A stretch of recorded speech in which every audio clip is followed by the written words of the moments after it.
Let's get back to it. Several inches of snow fell on parts of the UK this week. Snow? Oh, no. I sincerely hope that your parts remained unaffected. In the north of Scotland, the temperature this week barely got above freezing, which means it was absolutely freezing. In the north, we've had wintry showers along with long spells of rain and hill snow and sunny spells in between. In the south, it's been windy and wet and mildish. Basically everything. We've had everything. Tonight, showers becoming confined to northern and western coasts, and specifically in the northwest, I bet. Checking while you wait.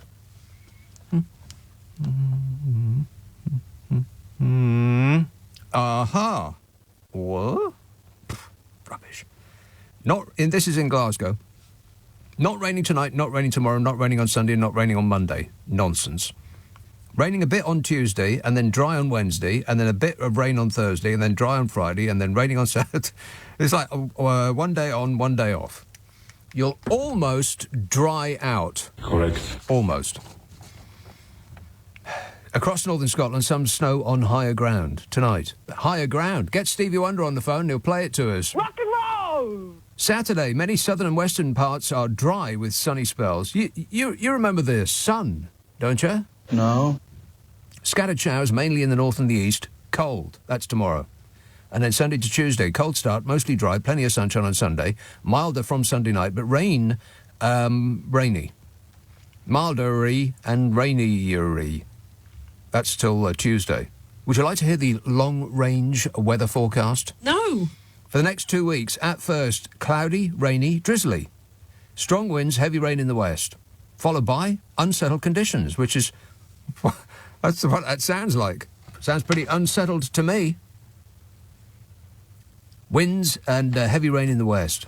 Unsettled, rain, strong winds, some snow, overnight frosts may occur. So that's for the next 2 weeks. And then, as we approach what we loosely describe as summer, the next 2 weeks after that, which include the first week of the next month, which is January, February, March, April, May. The first week into May, spells of dry weather, and temperatures are expected to stay above average during this period. Spells of dry weather and temperatures expected to stay above average during this period? We'll take it.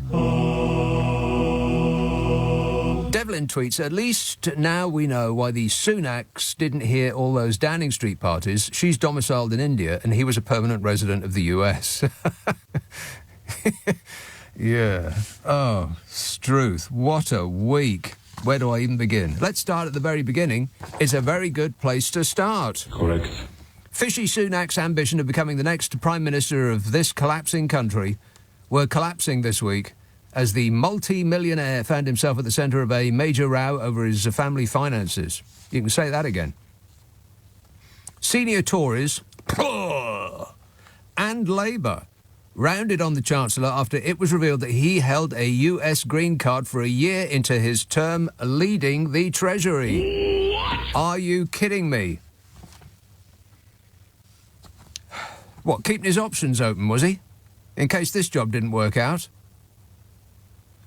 In case this ship that he was actually captaining, if he ran it onto the rocks, he was keeping a dinghy just for himself and his wife.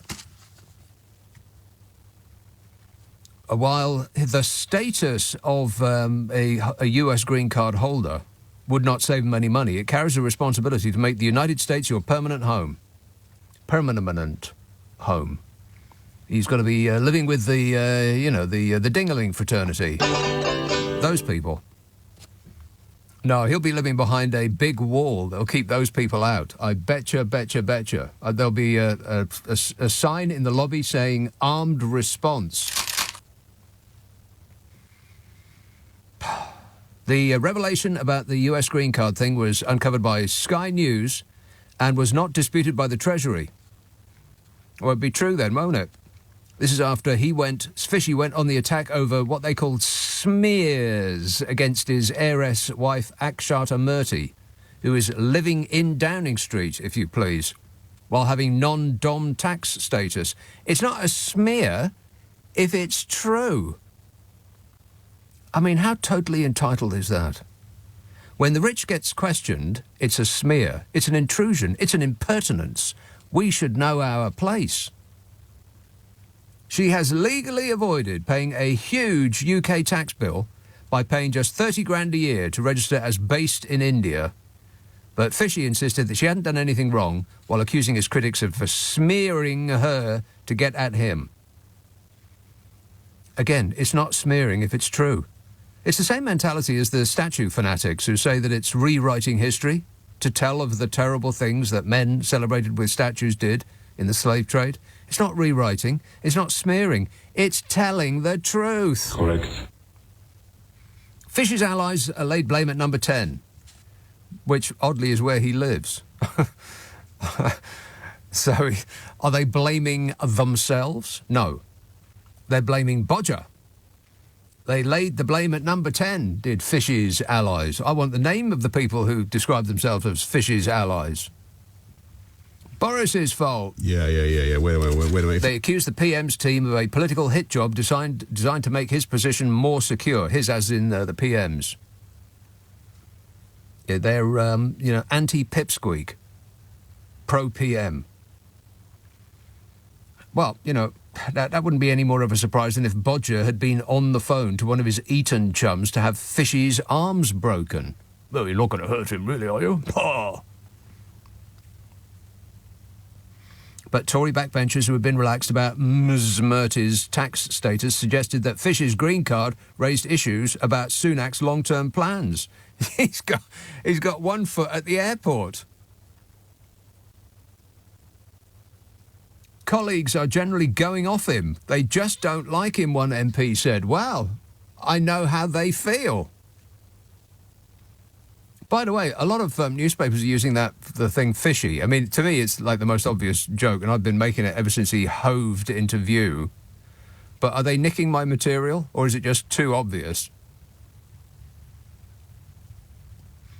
Tory backbenchers who had been relaxed about Ms Murty's tax status, yeah, of course they were, are now saying that this green card thing is like a step too far.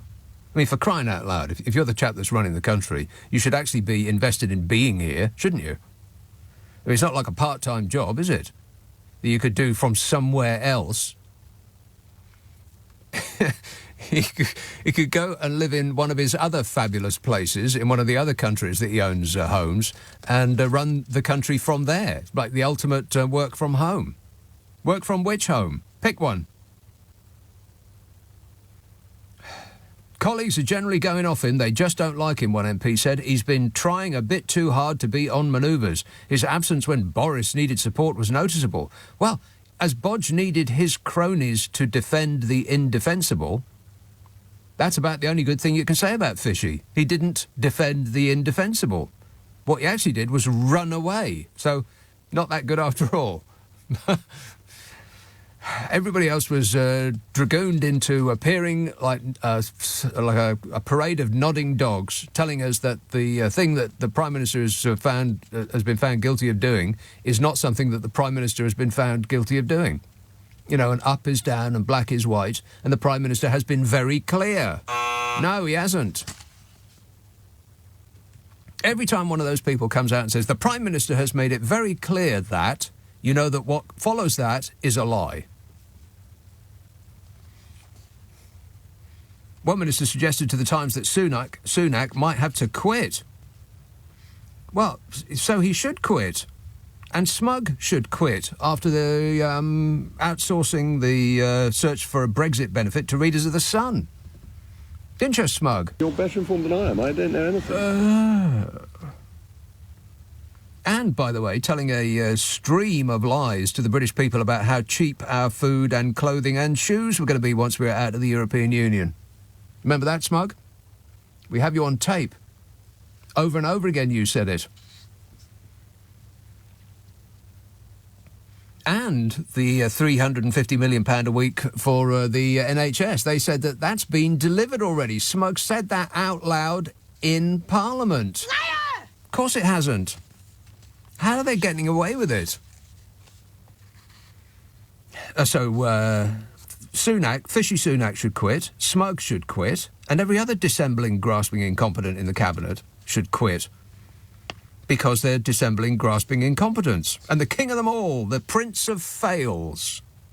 Well, he's got to go because, everything. That is absolutely right. Isn't it, Bodge? I can't comment on that. Lib Dem leader well, this should be a pop quiz. The Lib Dem leader. Anybody? Anybody at all? Oh, I'm sorry. Time's up. Ed Davey. You know Ed Davey, don't you? No. He said, the Lib Dems, they used to be a thing. Oh, ask your granddad. Lib Dem leader Ed Davey said, how could the man who is responsible for UK tax policy regard any permanent residency status for the United States as acceptable? This would be a huge conflict of interest and a serious breach of the ministerial code. The ministerial code. I followed the ministerial guidance at all times. I followed the ministerial guidance at all times. I followed the ministerial guidance at all times. I followed the ministerial guidance at all times. He lied. The ministerial code. Do me a favour. Lib Dem leader Ed Davey said Fishy Sunak must come clean about his own financial arrangements and whether he has ever held a green card. If he will not, then we need an independent investigation to get to the bottom of this. Warning, warning. An independent investigation? Don't say that, Ed Davey, leader of the Lib Dems, because that's the regime's get-out-of-jail-free card. Oh, I couldn't possibly comment while the investigation is underway. And then, of course, when it gets delivered, unless it's a total whitewash, they'll just instigate another inquiry into the inquiry that's just finished, and they won't be able to comment until that inquiry is finished. And so on, until the whole charade eats itself, or we get distracted by a woke dinghy. What a way to run a country, eh? Dreadful. Here are the studio calls flashing up on the indicator. Yes, the first call flashing on my indicator is from a person called Jennifer in Weybridge. Hello, Jennifer in Weybridge. Hello, Jennifer. Nick. Now, I've had a brilliant idea, but I need some help with it. Go on. And the logistics. Right. Have you heard of these bee-friendly seed bombs that you can get from garden centres? So it's got, wildflowers, garden seeds to throw over to attract the bees. No. Right. Well, there you go. Some other people have. So wait a minute. Wait. Hang on. Back up. Talk me through this. So it's a seed. Start again. It's a seed bomb, and you throw it on the ground, and it creates like a beautiful display of flowers. Bee-friendly flowers. Bee-friendly. Is there a non-bee-friendly flower? Well, no. Now, that led me on to thinking of all the honesty seeds I've got. What's that mean? Have you heard of the lovely garden plant Honesty? No. Right, you can Google it later. I most certainly will do nothing of the sort. It's a beautiful purple flower. Oh, I'm looking at a picture of it right now. My glamorous assistant has just magicked one up as though your granny probably like he's a about wizard. Honesty. Now, my I don't like the leaves much. The colour is nice, but the leaves are they're a bit like nettles. Well, don't worry about the leaves. I am worrying about them. Right. The seeds, after the flowers died, you get the lovely seed. Right. Little seed in a sort of see-through seed pod. OK, I have got a lot of those seeds. See-through seed pod. See-through seed pod. Yes. See-through seed pod. Yes. I have got a lot of the seeds from last year, Nick. Are they all in see-through seed pods? Yes. Right. Some of the seeds have left their see-through seed. Oh, I'm looking at a see-through seed pod. Wow, that looks great. It looks like the snack that they would serve before a Chinese meal. Look, I've got to concentrate on what I would like to say to you, Nick. Right. Am I helping? Thank you. I need some drones. Drones? Drones. I need all these little seeds putting into bags that will burst when they hit the ground. And we're going to bombard 10 and 11 Downing Street. Oh. And all those little seeds will grow into honesty plants. Right. Hence the honesty thing that you were talking about some moments ago that I still don't know what it is. But, yeah, probably not a good idea, I would say. Why not? I can't see any problem at all. It's a wild plant. Right. It looks beautiful. Yes. We're not harming anyone, are we? There's no danger to anyone. They're only flower seeds. Right. Well, like I said, you have my full support, if not my actual help. Well, you see, the honesty might spread. But yeah, I very much doubt it. I think it will fall on stony ground around those parts, Jennifer. We could go into about where your seeds. Right, let's say bye for now, Nick. Okay, it's been absolutely super, Jennifer, and I wish you all the best. Bye bye. There was more, but we'll never know what it was. Oh, we're going to have to live with that forever now. We'll never know what she was about to say. That's going to keep me up all night. It could have been really important. It could have been some nugget of wisdom that would have changed our lives. Now we'll never know. John texts, there are parents who miss meals so their children can eat. People who don't know how bills will be paid because they just don't have any money. People who don't know how the bills will be paid because they just don't have the money. Please, people, before you hit send, just read it through once and correct anything that has got a squiggly line underneath it. He says, I'm a strict disciplinarian about grammar and spelling. He says, Boris Johnson has talked about people, spelt wrong, making different choices. I'll just ignore the rest of the mistakes and I'll try to make the most sense of it I can. He says, and our Chancellor of the Exchequer in 2022 says he won't impose a windfall tax on the energy giants. How heartless can anyone be? Well, I suspect he's an actual robot. Correct. I mean, there doesn't seem to be a human being in there, does there? I mean, does he actually have emotions? He looks like a Ken doll. He looks totally made out of plastic, like he came in a box. There is no heart in there. Alan says, go to Dover and practice red lorry, yellow lorry. Go to Dover and practice red lorry, yellow lorry. Are you talking about the queues? The queues to get in and out of Dover, which have absolutely nothing to do with Brexit. Goodness me, no. Why would anybody think that? 0345 6060 973. Peter says, 63-year-old man seeks a good woman. No shouting or using pots and pans to hit me with. I have an almost new Henry Hoover with all the attachments. Could you please put this on the air, as there's been no response from the advert I put in the window of the newsagents. Plus, it costs £1 a week. That's adding up to £7 this coming Monday.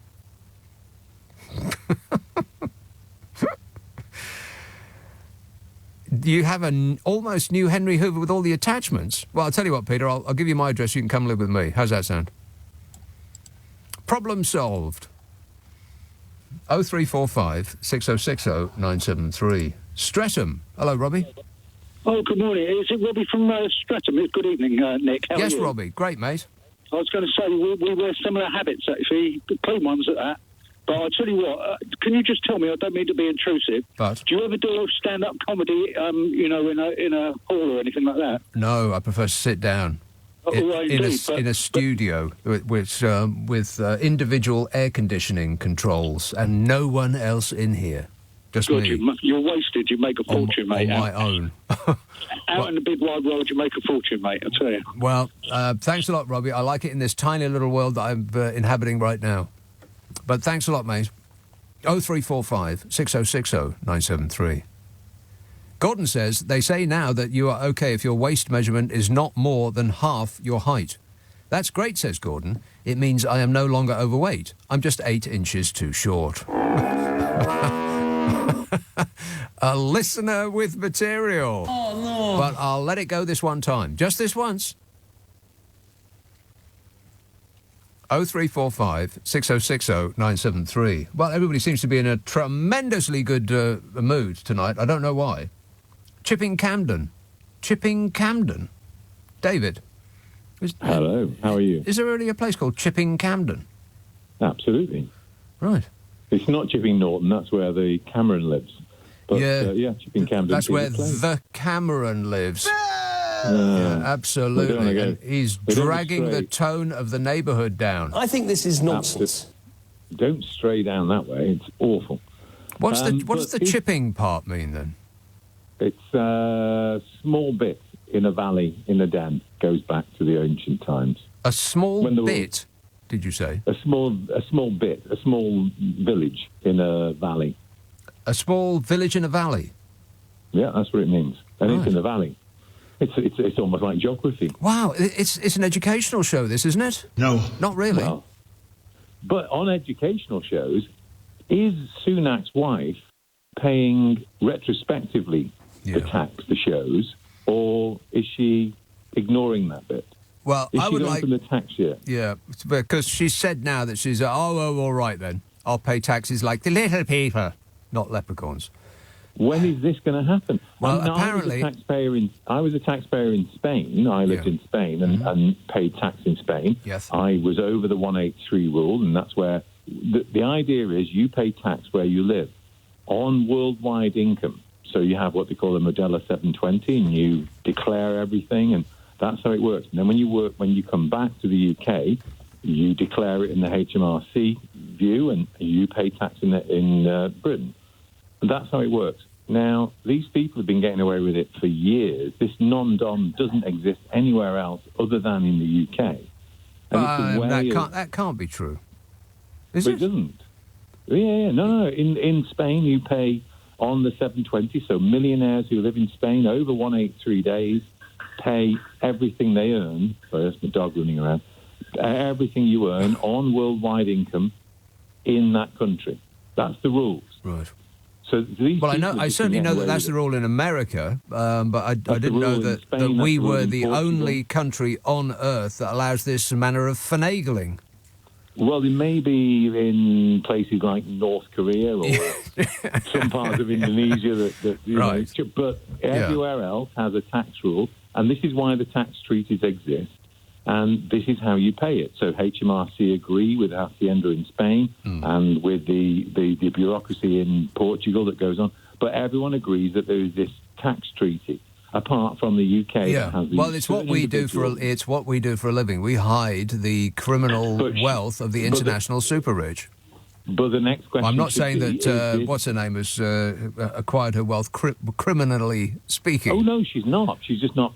There's a difference between tax avoidance and tax evasion. Yeah, and tax evasion is what poor people try to do, and that's illegal, and that will get you in jail. Tax avoidance is what rich people do, and it is within the law, because the laws were written for the benefit of rich people. But she has evaded tax because the HMRC have clear rules. Not evaded. The 183 rules. No, she has evaded tax. Not evaded, avoided. No. But she has evaded tax. This is a rule-breaking thing. If her life is here, and this is how the HMRC work, and the Hacienda works in Spain, if your life is centralised within the country you live in, and right. Okay. Whatever you're about to say, David, there are loopholes that shiny buildings filled with accountants and lawyers will be able to leap through, but the likes of you and I won't be able to because we don't read gobbledygook. But avoidance, like I said, that's what the rich do. And they can avoid paying tax to the point that they don't pay any at all. And that's completely legal. But if you pay your plumber in cash and he doesn't charge you the VAT, then that is illegal and you will go to jail. If you owe HMRC £500 million, then that's HMRC's problem. And they'll just probably write it off and wish you, the best of the day. Send round a muffin basket for your trouble. But if you owe them 50p, then they will chase you to the end of the earth and make sure that you pay and pay and pay. Because the laws are written for the benefit of the people who write the laws, who are those that are in power. And those that those in power rely on for their money. God, what a way to run a country, eh? Dreadful. I just want to tell you all how happy I am to be back in the studio, making a picture again. Yeah, it's a radio show, dear. Hannah texts, I wonder if Brexiters are still happy they voted for a shameless con artist and a pathological liar who is destroying this country, when Corbyn was going to bring public services into public hands and would never have squandered billions of pounds of public money on party donors and mates. See if the former Labour voters who put that clan in number 10 are better off with the shower that is the current government, says Hannah. Yep, I think that's just about right, Hannah, there. But you should, in future, stop sitting on the fence, Hannah, and tell us what you think. 0345 6060 973. Here is an important call in Wandsworth. Hello, Nick. Hi, Nick. Yeah, you really do set up the weekend. Great show. Love the show. Thanks. Right, so I've got a quick question. I'm totally 100% on board with you regarding the grammar police, when people don't check their messages. It's easy. The machine actually squiggles underneath your mistake. Yeah. It's obvious. Yeah. There's no hint there at all, is there? The check it before you send it. Correct. Right, so... But before you say anything, I am very, very guilty of doing that on Twitter, just bashing it out with my fists and then hitting send and then thinking, oh, no, that's not right, and can I be bothered to delete it and then write it again? Sometimes maybe yes, sometimes maybe no. So therefore, now that leads me on to the question, and the reason behind the call is I've got a curious observation. What were your thoughts about the Professor Stanley Unwin from the Carry On films and his gobbledygook talk? Well, he must have had. I mean, presumably he's dead now. I mean, he was pretty old when I was a kid. I think he looked like the sort of person who was old when he got born. But that was some sort of strange mind he had working there. I don't know how he kept that up. Well, it was hilarious, though, to look at, though, wasn't it? To look at? To listen to. Listen to. Well, I suppose once. If you're watching the film, you'd be looking at it as well, wouldn't you? It was a bit of a one-note joke. Yeah, I suppose so. I don't actually remember him in any carry-ons. What carry-on was he in? I think it was in Carry On Cabby, I think, something like that. Right, was that one of the later ones? It was one of the earlier ones. Oh, like I said, one of the earlier ones, yeah. I knew that. Sorry to correct you there, Nick. I am in want of being corrected almost all the time. And I appreciate it, Nick. Thank you. 0345 6060 973. DC tweets, remember when John Prescott got ripped to shreds for having 2 cars? Oh, my God, yes. Wow, yes, I do. Blimey, talk about going back in time. Yeah, that was back in a time when if a minister had been found with his hand in the till, then he would, or she, sexist, would do the decent thing and resign. Is there a single thing that is a resigning matter with the current regime? I mean, anything at all? They just keep coming out and saying the same blooming thing. I followed the ministerial guidance at all times. Yeah, and we know that they didn't. DC tweets... Oh, no, I just read that. Stupid. Hannah tweets. Nope, read that one too. Wow, I am way ahead of schedule. I'm doing very, very well. Daryl says, admit it, you is well gel of Chancellor Rishi Riches. You'd love to get your mitts on some of that dosh. It's just the politics of envy, pure and simple. Daryl, I don't mean to be offensive when I say this, but you're an idiot. That's the sort of thing that idiots say. Batting away all arguments with it's just the politics of envy.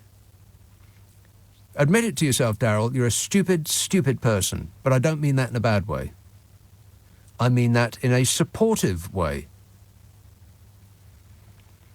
Andy says, don't tell Keith Richards about the forecast for snow on high ground. That would be a mountain rescue waiting to happen. Rock and roll! No, I don't think Keith Richards does snow anymore. I think that would probably kill him. I think he actually said that out loud, didn't he? Like something like that.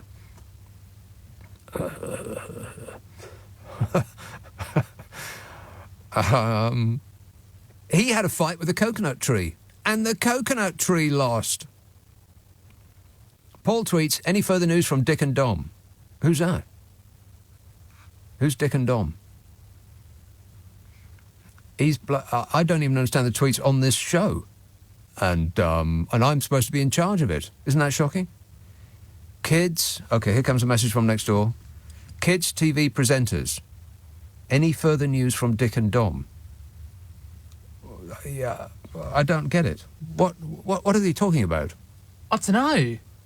But they were on Dick and Dom in the Bungalow. Who were? Dick and Dom. Oh, right. Like I said before, it's an educational show, this, isn't it? No. Not really.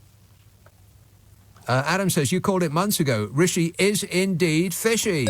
Yes, he is. And now national newspapers are making that as a headline, like they thought it up. Although, I guess I can't take too much credit for it because it is very, very obvious. Fishy Sunak always seemed fishy to me. The Chancellor has been hit by a massive political backlash over the revelation that Murthy, his wife, is domiciled in India for tax purposes. Well, I suppose we should be grateful that she's not domiciled in a cloud circling Neptune for tax purposes. This is despite, by the way, she living in a taxpayer-funded flat in Downing Street. What? We're paying for her flat. Remember that. We are paying her, a billionaire, who has made her tax position efficient to the point that we could only dream of, to live in luxury flat in prime central London, and we're paying for it. But it's much, much worse than that. I've got detailed files. Don't get distracted by the fluff of it, as Smug would say. The fluff, a smug. I don't know anything. Exactly. One more time. I don't know anything. Another one for good luck. I don't know anything. I believe you. I actually believe you.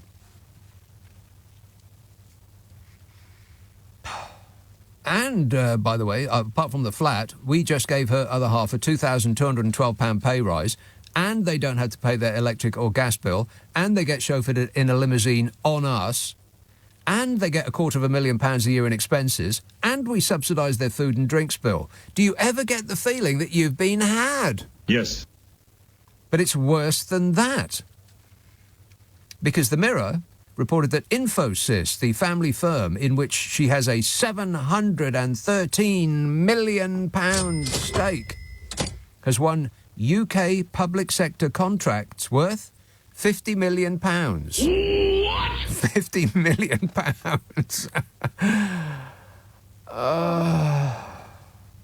Even if she plays no role in the running of that business, she would get a share of profits made in the UK by this India-based company that she has a £713 million stake in. I mean, I am stunned. Shadow Attorney General Emily Thornberry said...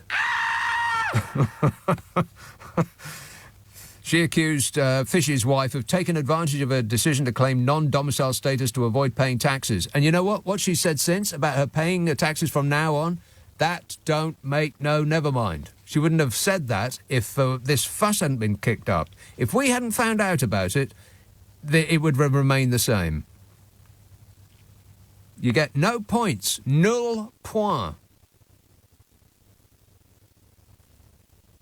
Emily Thornberry, Shadow Attorney General, said, in the end, we have somebody who's been living here for 8 years, raising her children here, living at Downing Street in accommodation provided by the taxpayer and aspiring to be the wife of the next Prime Minister, and yet she says that she isn't a permanent resident of this country. For crying out loud, what is happening to this country?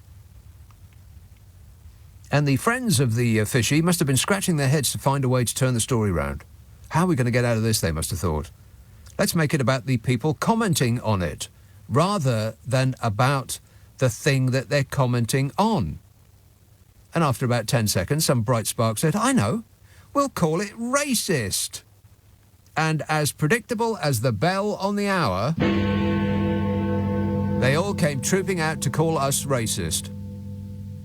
If we even contemplate questioning a member of Her Majesty's government, then that makes us racist. God, it's like being in a Little Britain comedy sketch, ain't it? Government Minister Greg Hands suggested that there could be a racial element to the criticism. He said some of the commentary about her being a foreign national has been unpleasant. Stop being unpleasant, people. You're disturbing a poor defenceless billionaire.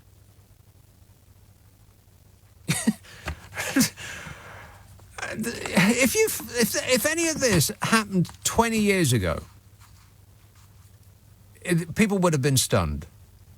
I mean, anything that we've got used to over the last 12 years, if it had happened 20 years ago, people would have pulled their hair out. They wouldn't have believed it. There'd be riots in the streets. Now we're just like, oh, well, oh, well.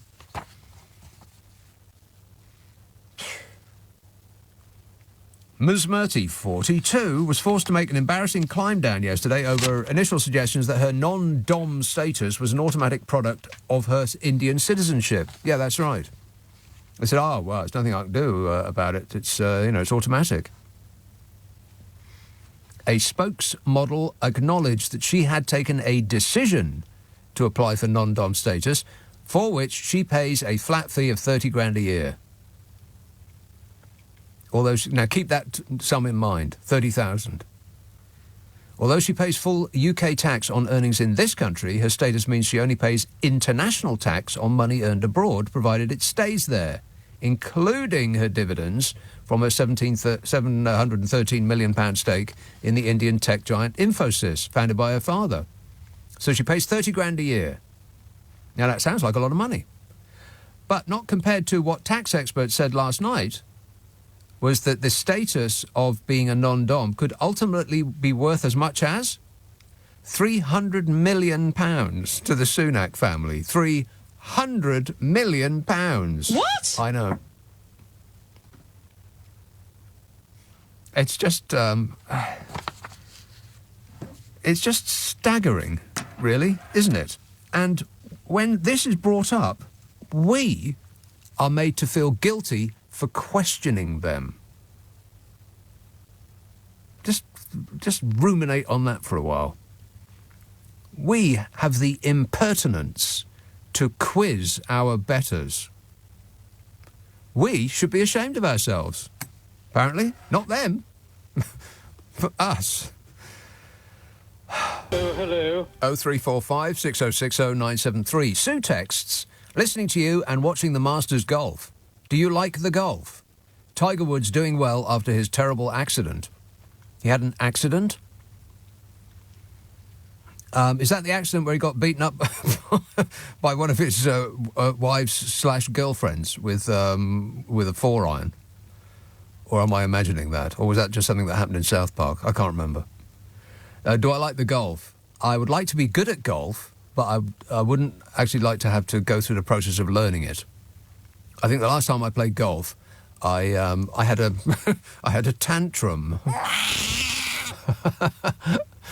I was on my own playing what approximates golf, and I think I hit off the tee, I think 5 balls in a row into the river, and then I threw my golf bat down and stormed off. I thought, that'll teach golf. Mess with me. Ellie texts, Dishy is being stitched up by wishy-washy blonde. Yeah, we have to stop going along with this nonsense, because that's what they're peddling. The Chancellor thinks the disclosure of his wife's tax status on the very day that he increased national insurance was a coordinated attack, according to the Times. Oh, really? Well, you know what? Welcome to the club, Fishy, because we poor dopes who pay taxes think that we are the focus of a coordinated attack.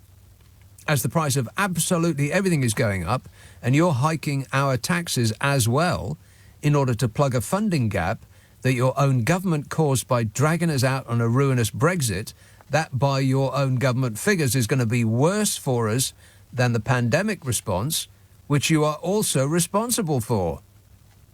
I mean, if that's not a coordinated attack, then what is? An ally explained it feels like there's a full-time briefing operation against him. This is a hit job, a political hit job. Someone is trying to undermine his credibility. No. If it was lies being told about him, then maybe. But you can't undermine someone's credibility by telling the truth about them. If the truth undermines their credibility, then it is by definition their fault for doing that thing that caused them to lose credibility. God. It comes to something when political leaders in this country view people telling the truth about them as an attack. I mean, just Pause and think about that for a minute. How dare we little people tell the truth about them? That's us being mean, that is. And the reaction from Fishy and his enablers is as telling as it is predictable. It's to whine that it's so unfair, and then to start lashing out at whoever is reporting the facts. I mean, I bet if Channel 4 News reported any of this, the government would sell them off just to get back at them. Oh, no, wait, that's right, they're already doing that.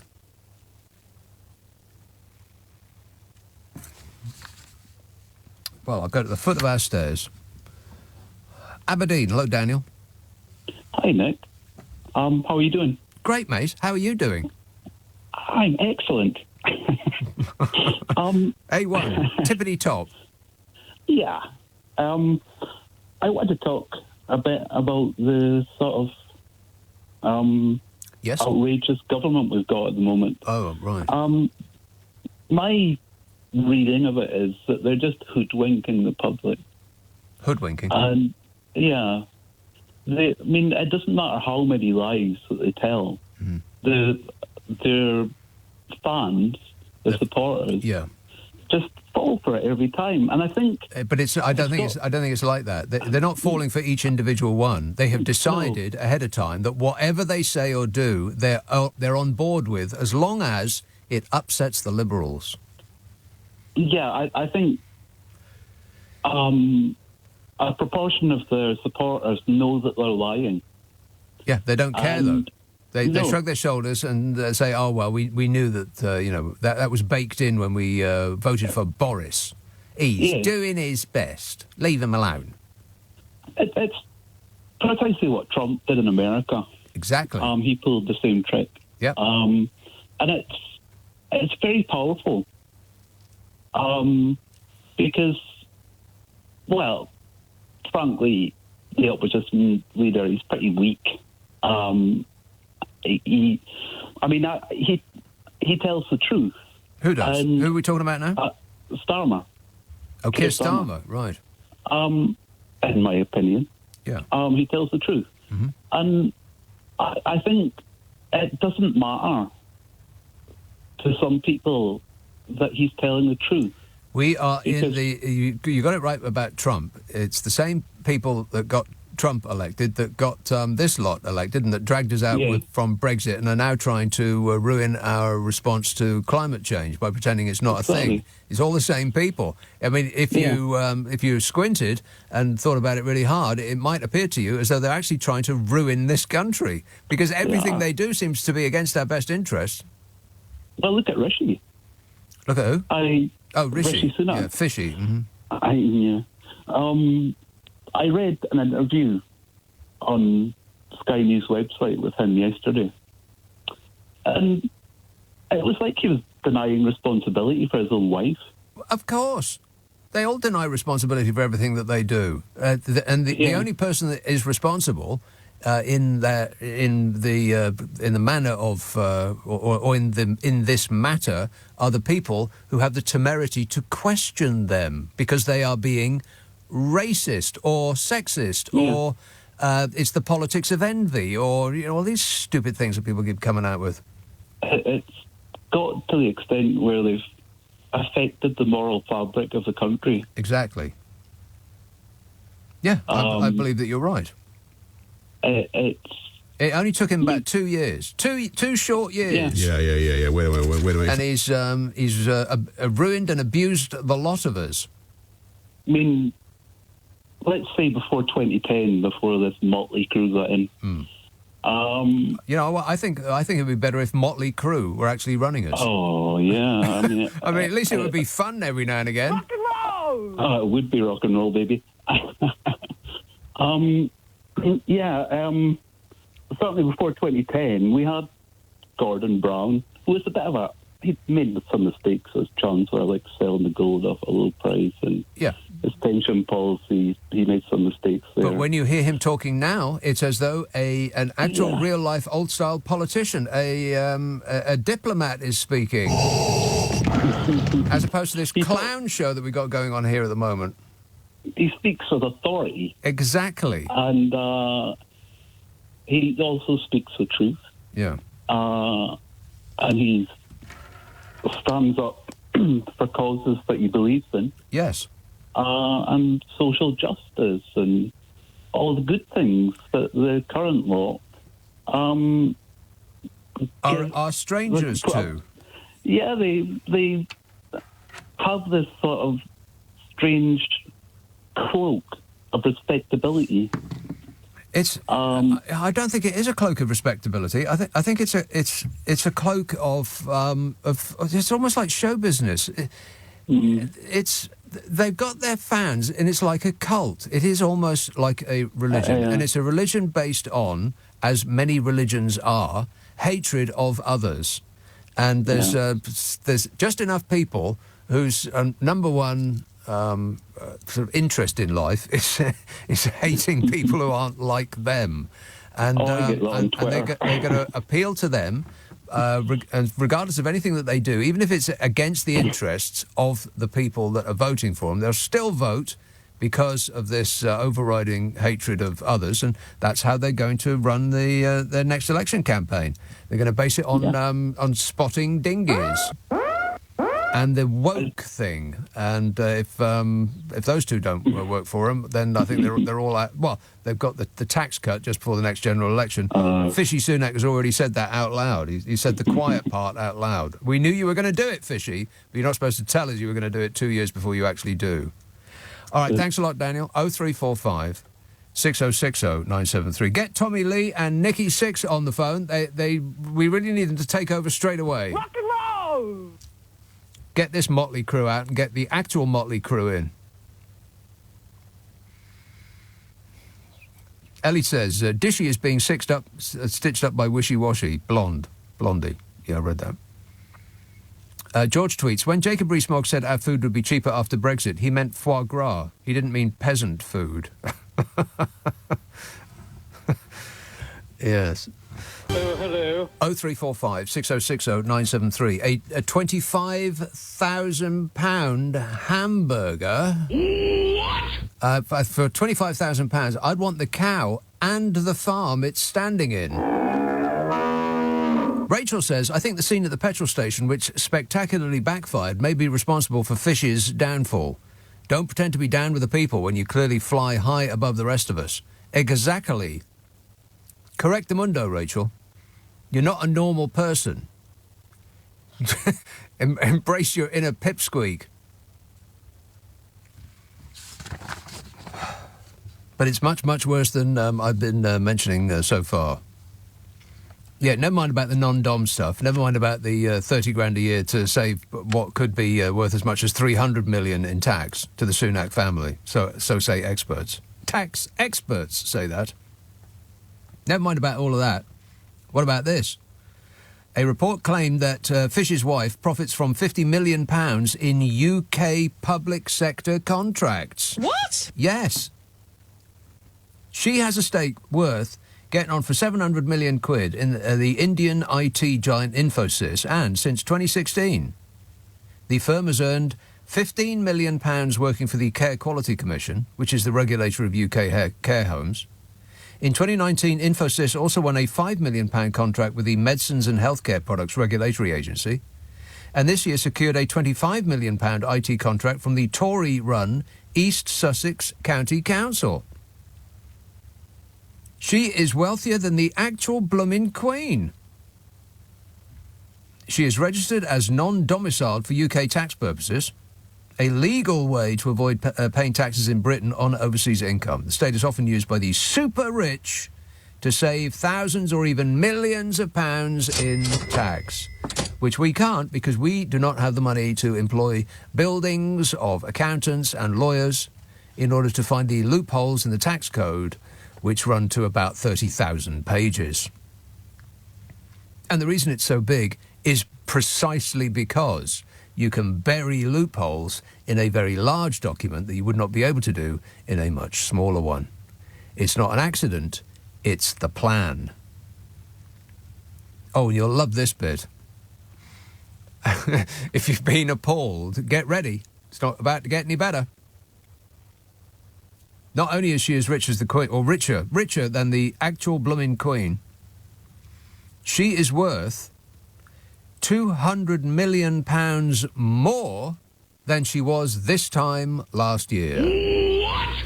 Are you worth £200 million more than you were a year ago, dear listener? I'll assume that the answer is no. Yes. No. Shall I do the bit where they say we pay all the tax that is legally required in every jurisdiction in which we do business? For her part, she insisted that she pays all taxes on all UK income and said the setup is required because she is an Indian citizen, which is incorrect. A number of tax and accounting experts have disputed this. The bulk of her wealth comes from this Infosys, the IT firm, founded by her billionaire father. She holds a 1% stake. That's worth £727 million. 1%! And her personal wealth went up by £200 million compared to a year ago. The super rich have had just the most fantastic pandemic. Oh, they've been coining it in like they couldn't possibly have believed to be even possible a couple of years ago. £200 million more this year than last year. But her non-dom status meant that she was not liable for tax on overseas earnings, including, but not limited to, dividends from her father's company, which reportedly paid £11.6 million to her last year. That sum could have meant paying £4.4 million to HMRC, according to the Times.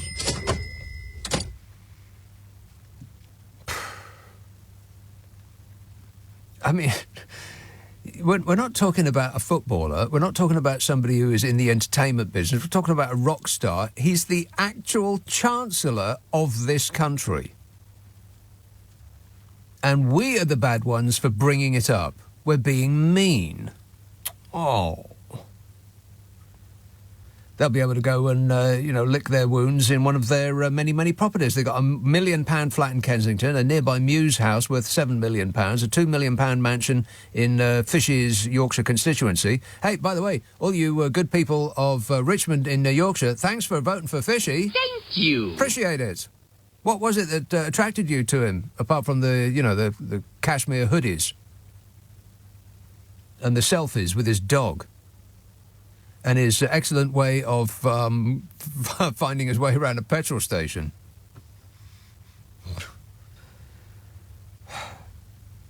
Oh, they've also got a £5.5 million penthouse in California overlooking Santa Monica Pier, which they use in the holidays. Holidays, which they take to reward themselves for excellence in being them. And this non-dom status, this has been a feature of the British tax system for centuries, because it's what we do for a living. Essentially, we wash the ill-gotten gains of the international criminal super-rich. Not that I'm suggesting that this is a category that includes them. Mr. and Mrs. Fishy. But we know that that's the case because of the oligarch business. Only because that swivel-eyed golem in Moscow blew his top and invaded the next-door country to denazify it.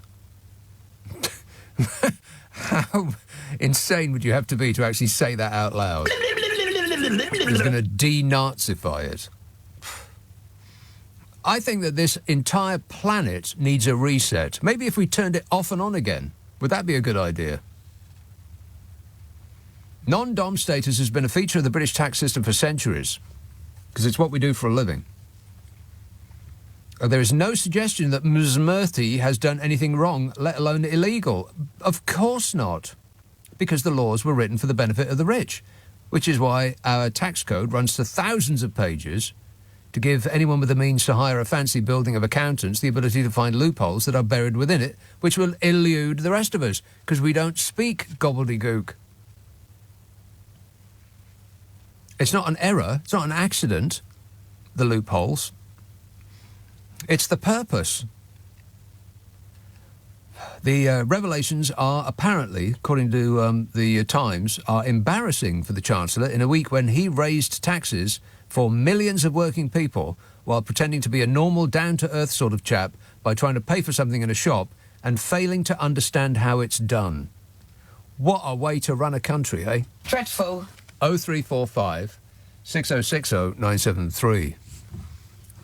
Camden. Hello, Ellie. Oh, hi, Nick. Ellie. Nick. Ellie. Sorry, I'm trying to formulate some words that aren't absolutely insulting to everybody. I want to make a couple of points at 10A, if you can hear me out. Well, this is a very, very bad line, Ellie. Can you... Hold on, I'll switch up my volume. Yeah, switch up your volume.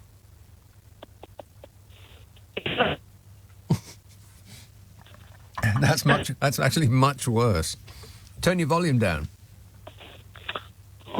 That's better. Yes? Well, let's go ahead and see how far we get.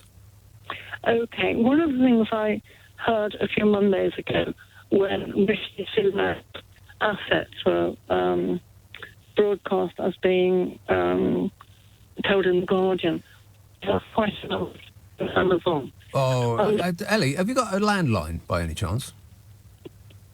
Oh, God. Have you got a landline? I don't think God's going to help me with my mobile. No, I'll call tomorrow. Well, it sounds like you're calling us from a deep-sea diving bell. When you get to the surface, give us a ring. 0345 6060 973. Seriously, how long is it going to take mobile phone manufacturers to actually make a blooming mobile phone that you can use as a phone? What's taking so long? I don't get it. Oh, she's back on a better line, says my glamorous assistant. I am stunned that it happened so quickly. Ellie! Thank you. There you Hello, are. Nick. Yes. Hi. I want to make a couple of points. Okay. In the Amazon debacle, or in Rishi Sunak having shares in Amazon, I think what might be a good idea is to get... Oh, this is not a better line, is it? It's in fact, I'd say it's a worse line. So she was not back on a better line. That was incorrect information. Liar! I'm surrounded by them. Anyway, Ellie, best of luck. Tweet it to me, or use the semaphore signals. Get Reckless Eric on the phone and he'll sing that song for us. Semaphore signals. Rock and roll! Anybody remember Reckless Eric? Well, you should do. Adam says they should rename it the Ministry... No, I've read that. The search for the holy grail of political decency and moral decorum. There is no political decency, there is no moral decorum. Not anymore. We have been... we've been sullied. Ugh. I feel like I need... after 12 years of Tory rule, I need a shower. Yeah. Wait a minute. 0345 6060 973. Crosby in Merseyside. Hello, Dan. Young Nick, how are you doing? Great, mate. Nick, we were promised an inquiry in the spring about the PPE scandal and this and that, and it's all gone very quiet in that respect. Mm-hmm. Is it just me, or am I missing something? Well, it wouldn't have made any difference one way or the other. If there's an inquiry into PPE, it would have taken £50 million and 5 months, and the conclusion would be lessons must be learned, and that would be the end of it. Nick, do you know what? Back in the day, when I was listening to James O'Brien and yourself, and you talk about this kind of stuff, and he was saying it's costing 37 billion for the track and trace and Dodo Harding. Yeah. I mean, it's all gone quiet. What does Dodo Harding do now? I mean, I bet she wakes up laughing. She must do. She really must do. She must be. Honestly, when I first heard the figures, Nick, I thought 37 million. I mean, wow, that sounds like a lot of money. 37 million. Yeah, no. But 37 billion. Billion, yeah. And then when you talk about this Nazanin Zahawi Radcliffe, this lady who was released over a mere 400 million. Million, exactly right. Which was owed. Pocket change. Yeah, it's what the government would find down the back of its sofa, metaphorically speaking. It was nothing at all. It was a political decision to keep her there. To use Boris, our friend Alexander Boris Johnson, that would be chicken feed. Chicken feed, exactly. You know what? The guy, I mean, she's released now, thank God. But that's a debt which I understand is crossed different party lines, Tory, Labour, etc. But the thing is, 37 billion. When are we going to get a breakdown? At the end of the day, I like to see a breakdown. If I'm going to pay, substantial. Exactly. It's a third of the entire budget for the NHS. How is it possible to spend that much money on a phone app that doesn't work? Nick, it was useless. I'm talking, it's billions. And, but that's not the end of it. It's not just the phone app. It's absolutely everything else. I'll say it again. The best time in history to take money from the public and give it to the rich has been the pandemic. The only thing that would be better is a war. Oh, Nick, do you know what? I couldn't agree with you more. In times of strife, there's massive money to be made. And, I think about... I can mention the Sunaks, Rishi Sunak. And there's all of a sudden she's now saying, "Oh, I'll pay this, that, and the other." To pay £30,000 to mask this domiciliary thing, where she lives. Well, it's not 30,000 to mask it. It's 30,000 to actually take part in that little scheme. Exactly. It's yet another sort of it's just another scam, really. Well, it's the kind of, just to say out loud, "Oh, okay, I'll pay my taxes. I'll pay the taxes that are due in this country." It's like it's an option for them. Nick, she doesn't live in some leafy suburb in Knightsbridge or in some sort of leafy part of Norfolk. She lives next door to the guy who combs his hair with the toffee apple. Yeah, well, the guy who has parties in his house and doesn't realise that he's at a party. I think all bets are off, really. I think that, we're all totally screwed. Never mind, eh? Thanks a lot, Dan. 0345 6060 973. Yeah, have I taken a break yet? I don't think so. Not to your knowledge? No. Right. So if I take a break and it's not supposed to be a break, do you take full responsibility? Maybe. That's a no, isn't it? Yes. Yes, it's a... No. Are you trying to be funny? Because I'm all out of laughs. This entire country is all out of laughs. The Party of Fiscal Prudence update. PPE bought for hundreds of thousands of pounds is being auctioned by the Conservative government for a fraction of its cost on an auction site. What? In an attempt to offload billions of items of unwanted PPE, ministers are holding a fire sale of items that they hope will recoup some money for the taxpayer. No, they're not. Sorry to be cynical, but they're not remotely interested in recouping some money for the taxpayer. Please. They are more likely trying to recoup some of the support they'd lose if their cack-handed incompetence were to become widespread knowledge.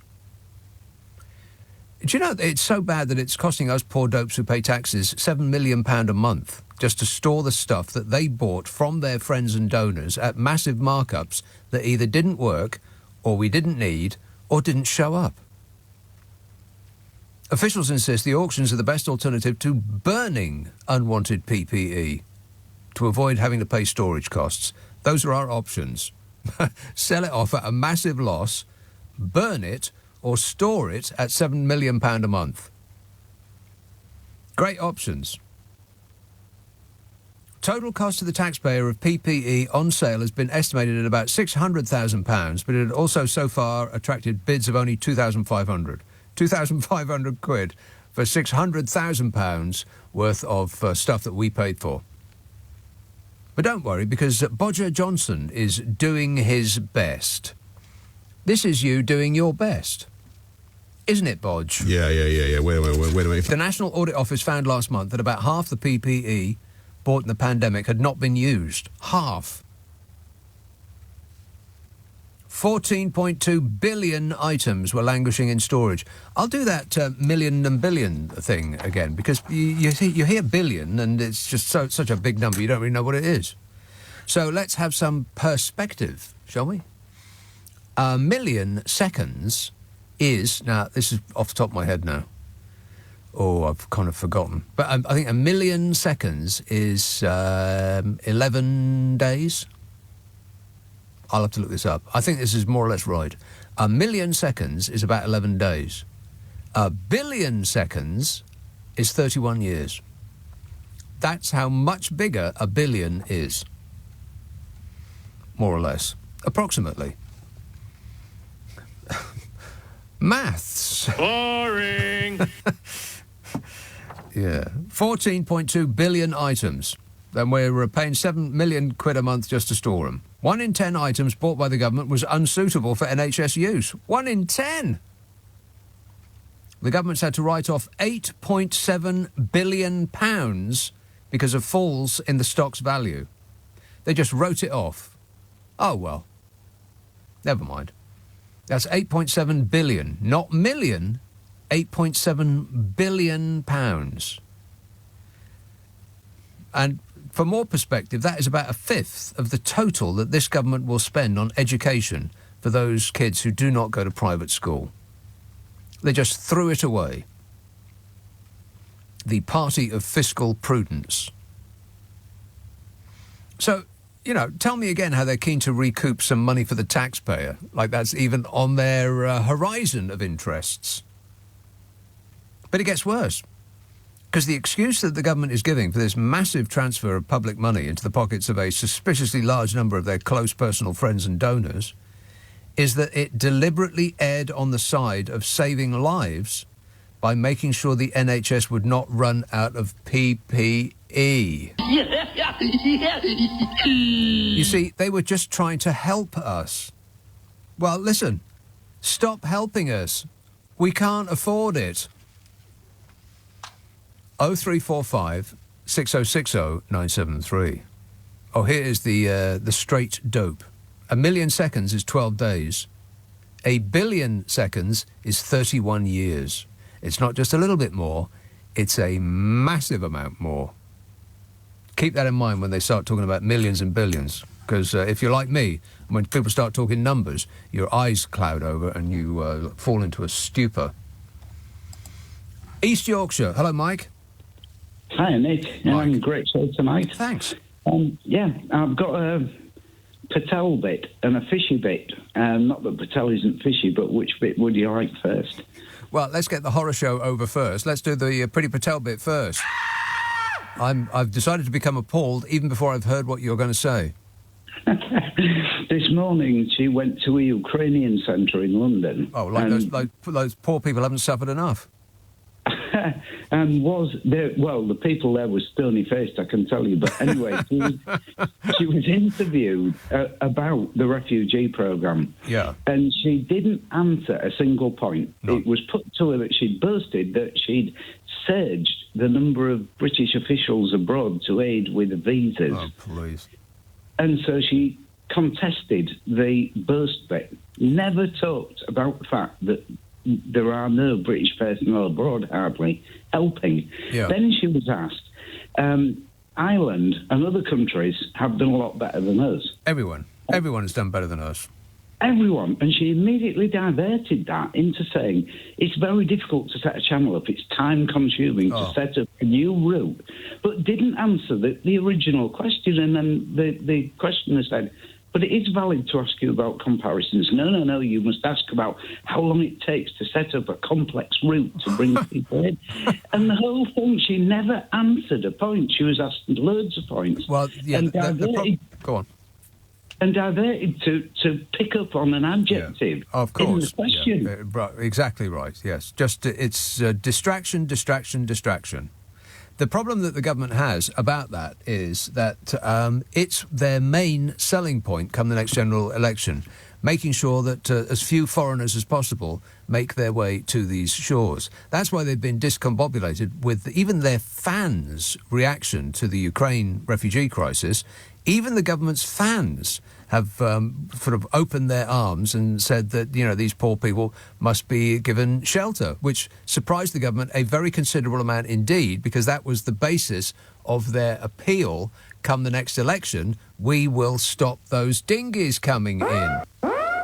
And, of course, if they actually fashion something that makes it easy for refugees to come here, from regardless of where they actually come from, then that's one of their arrows, which has become bent. Their quiver is... I can't think of what the appropriate analogy is for archers, but, they bent their quiver.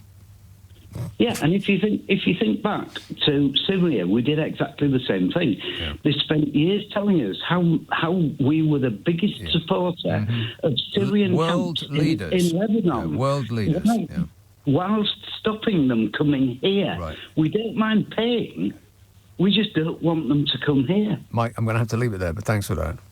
Cheers, whatever they say is the opposite of what they're actually saying, it seems to be. It's like every day is opposite day with the regime. Yes, hello. I've been waiting for you. Hello. Hello, Pimlico. Alex. Hi, Nick. How are you? I am great, mate. I would like to make a 2 point. First point is, I think this Rishi Sunak case is inside job, basically made by Boris. Because Boris trying to take attention from his scandal, like, Partygate scandal, Syriza scandal, to sacrifice Rishi Sunak. It means he cannot be next Prime Minister. But when you say it's an inside job, you're not implying that none of this is untrue. No, because why is it, for example, she's living here for 15 years, for example, she's claiming. But why is it happening now? What difference does it make? Because we just found out about it now. Because it's now everybody is still focused on Partygate scandals, Syriza scandals by Boris, and everybody, a couple of weeks ago, everybody said he must be resigned. Right. And then after that, who is going to be next Prime Minister? More likely Rishi Sunak. Oh, God, no. You know what I'm saying? But now this is inside, so they're trying to move attention from Boris. Now, if he's a good guy, a bad guy is Rishi Sunak. But Alex, the people of this country should be able to keep at least 2 major scandals in their minds at the same time. They are, after all, living next door to each other. We don't even have to think about them far apart geographically. They are hugger-mugger, shoulder to shoulder they are. Yeah, but also, is everybody talking about his wife, his rules, and after none done this rules, that rules. My point is, why this type of rules exist in first place? Well, who make these rules? Who make these rules? The rich make the rules for the benefit of the rich, and they exist in this country in the first place because that is what this country does for a living. We launder the ill-gotten gains of the international criminal super-rich. And now, again, I'm not saying that Fishy and his wife are the international criminal super-rich.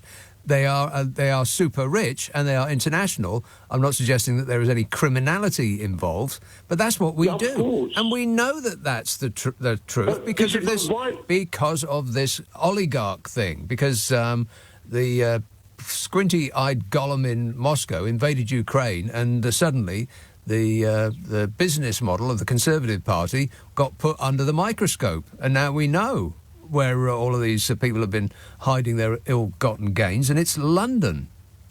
Yeah, but, many years ago, it was one of the big high street coffee shops it was in the headline. They say, this coffee shop not paying enough tax in this country. Yeah. And then they say, because it's a headquarters in Luxembourg, or because everything's legal. Of course it is. It's legal because that's the way they write the rules. So to make it legal. My point is, who are these people making these rules? Who are they? Well, Fishy Sunak and his contemporaries. That's it. Right.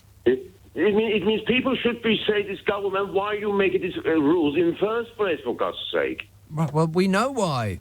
Because it benefits them personally.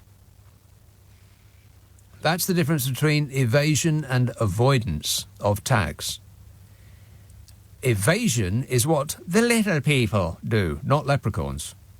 Evasion is where you pay your plumber in cash so that he or she, sexist, doesn't have to pay the VAT. That's evasion. That's against the law, and you will go to prison for avoiding a tenner in tax. If you owe £100 million in tax, then you get to avoid tax because you are so rich that you'll be able to employ one of those shiny buildings in the City of London full of accountants and lawyers, and they will make it happen for you. They will poof invisibility for your money out of the air like one of Harry Potter's wizards. And it's gone. Thanks a lot, Alex. Diane texts, I don't suppose Boris has a magic honesty tree for Fishy Rishi's garden. It would look lovely alongside his magic money tree. There is no magic money tree. If you need money. If you don't need the money, then they got no end of it. How much would you like? Matt emails, I'm a nobody from Bournemouth, says Matt. Just a simple NHS worker. I've just written to HMRC requesting non-dom status. I'll let you know when I get a reply. Matt, I think the reply will be dark, boiler-suited individuals will burst through your windows spraying machine gun fire. That will be your official response. And Jason texts, Steve Allen was saying that you have a nice new Mercedes. Good luck with it, says Jason. Well, that would be nice if it were true. I've never had a Mercedes in my life. I can only dream of having a luxury car. Has Steve Allen taken delivery of his new Bentley yet? I think so, yeah. What colour is it? I think it's grey. Oh, for crying out loud, his last one was grey. Yeah. It must be exactly the same. It's got specks of white in it or something like that. Specks of white? Yeah. What do you mean? Well, you know, a bit of grey, bit of white. What, like... I was going to say like his hair, but... and then I remembered. He is giving you misinformation. Liar! Exactly. I ain't got no new car. He's deflecting, is what he's doing.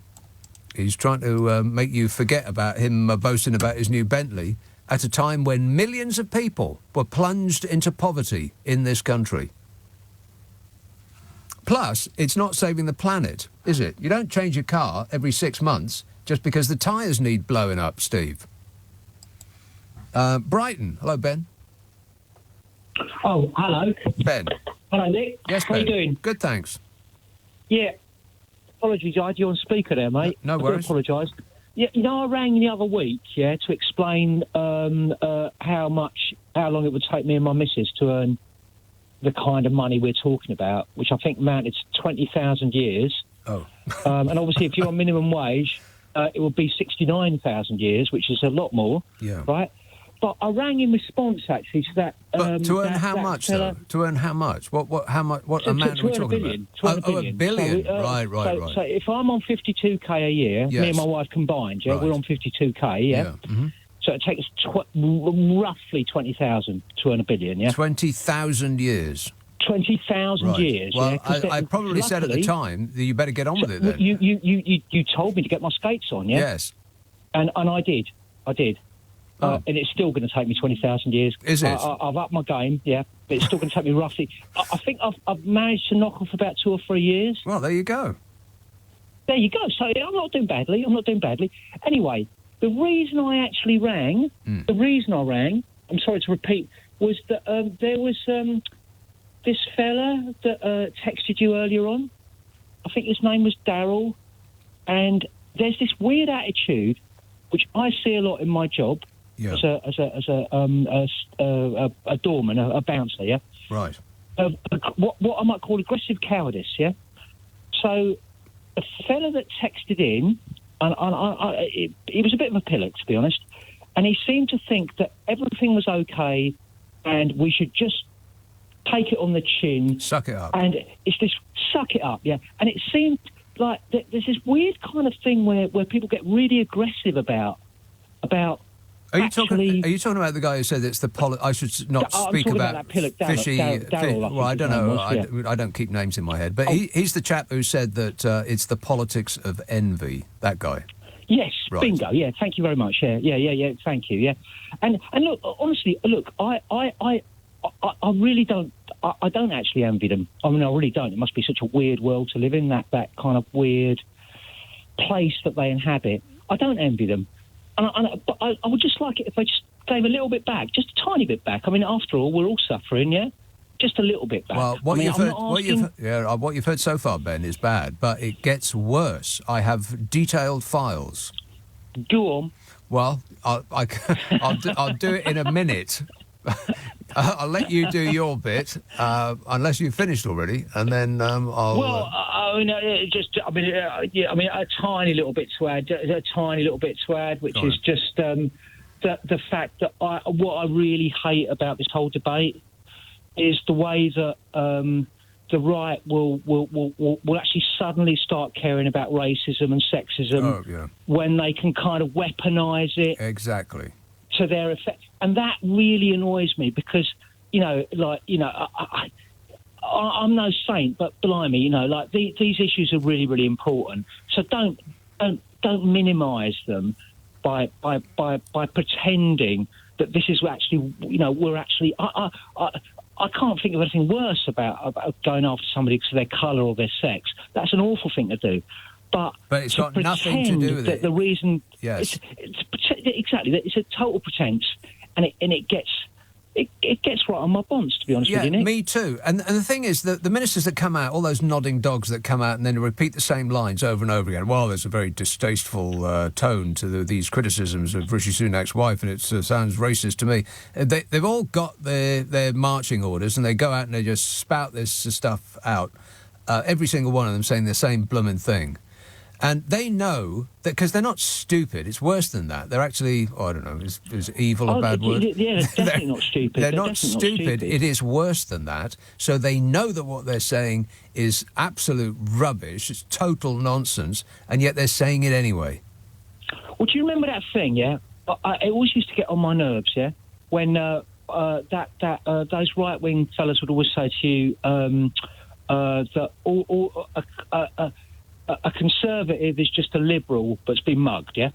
Right? Well, do you remember that? I don't think I've ever heard that. They say a conservative is just a liberal that's been mugged, yeah? Been mugged. Right? So, I've never heard that. So they would say that, yeah? Right. So when the COVID thing happened, yeah, I suddenly thought to myself, well, blimey, yeah, a socialist is just a conservative that's got COVID, because suddenly they're chucking about the cash, yeah?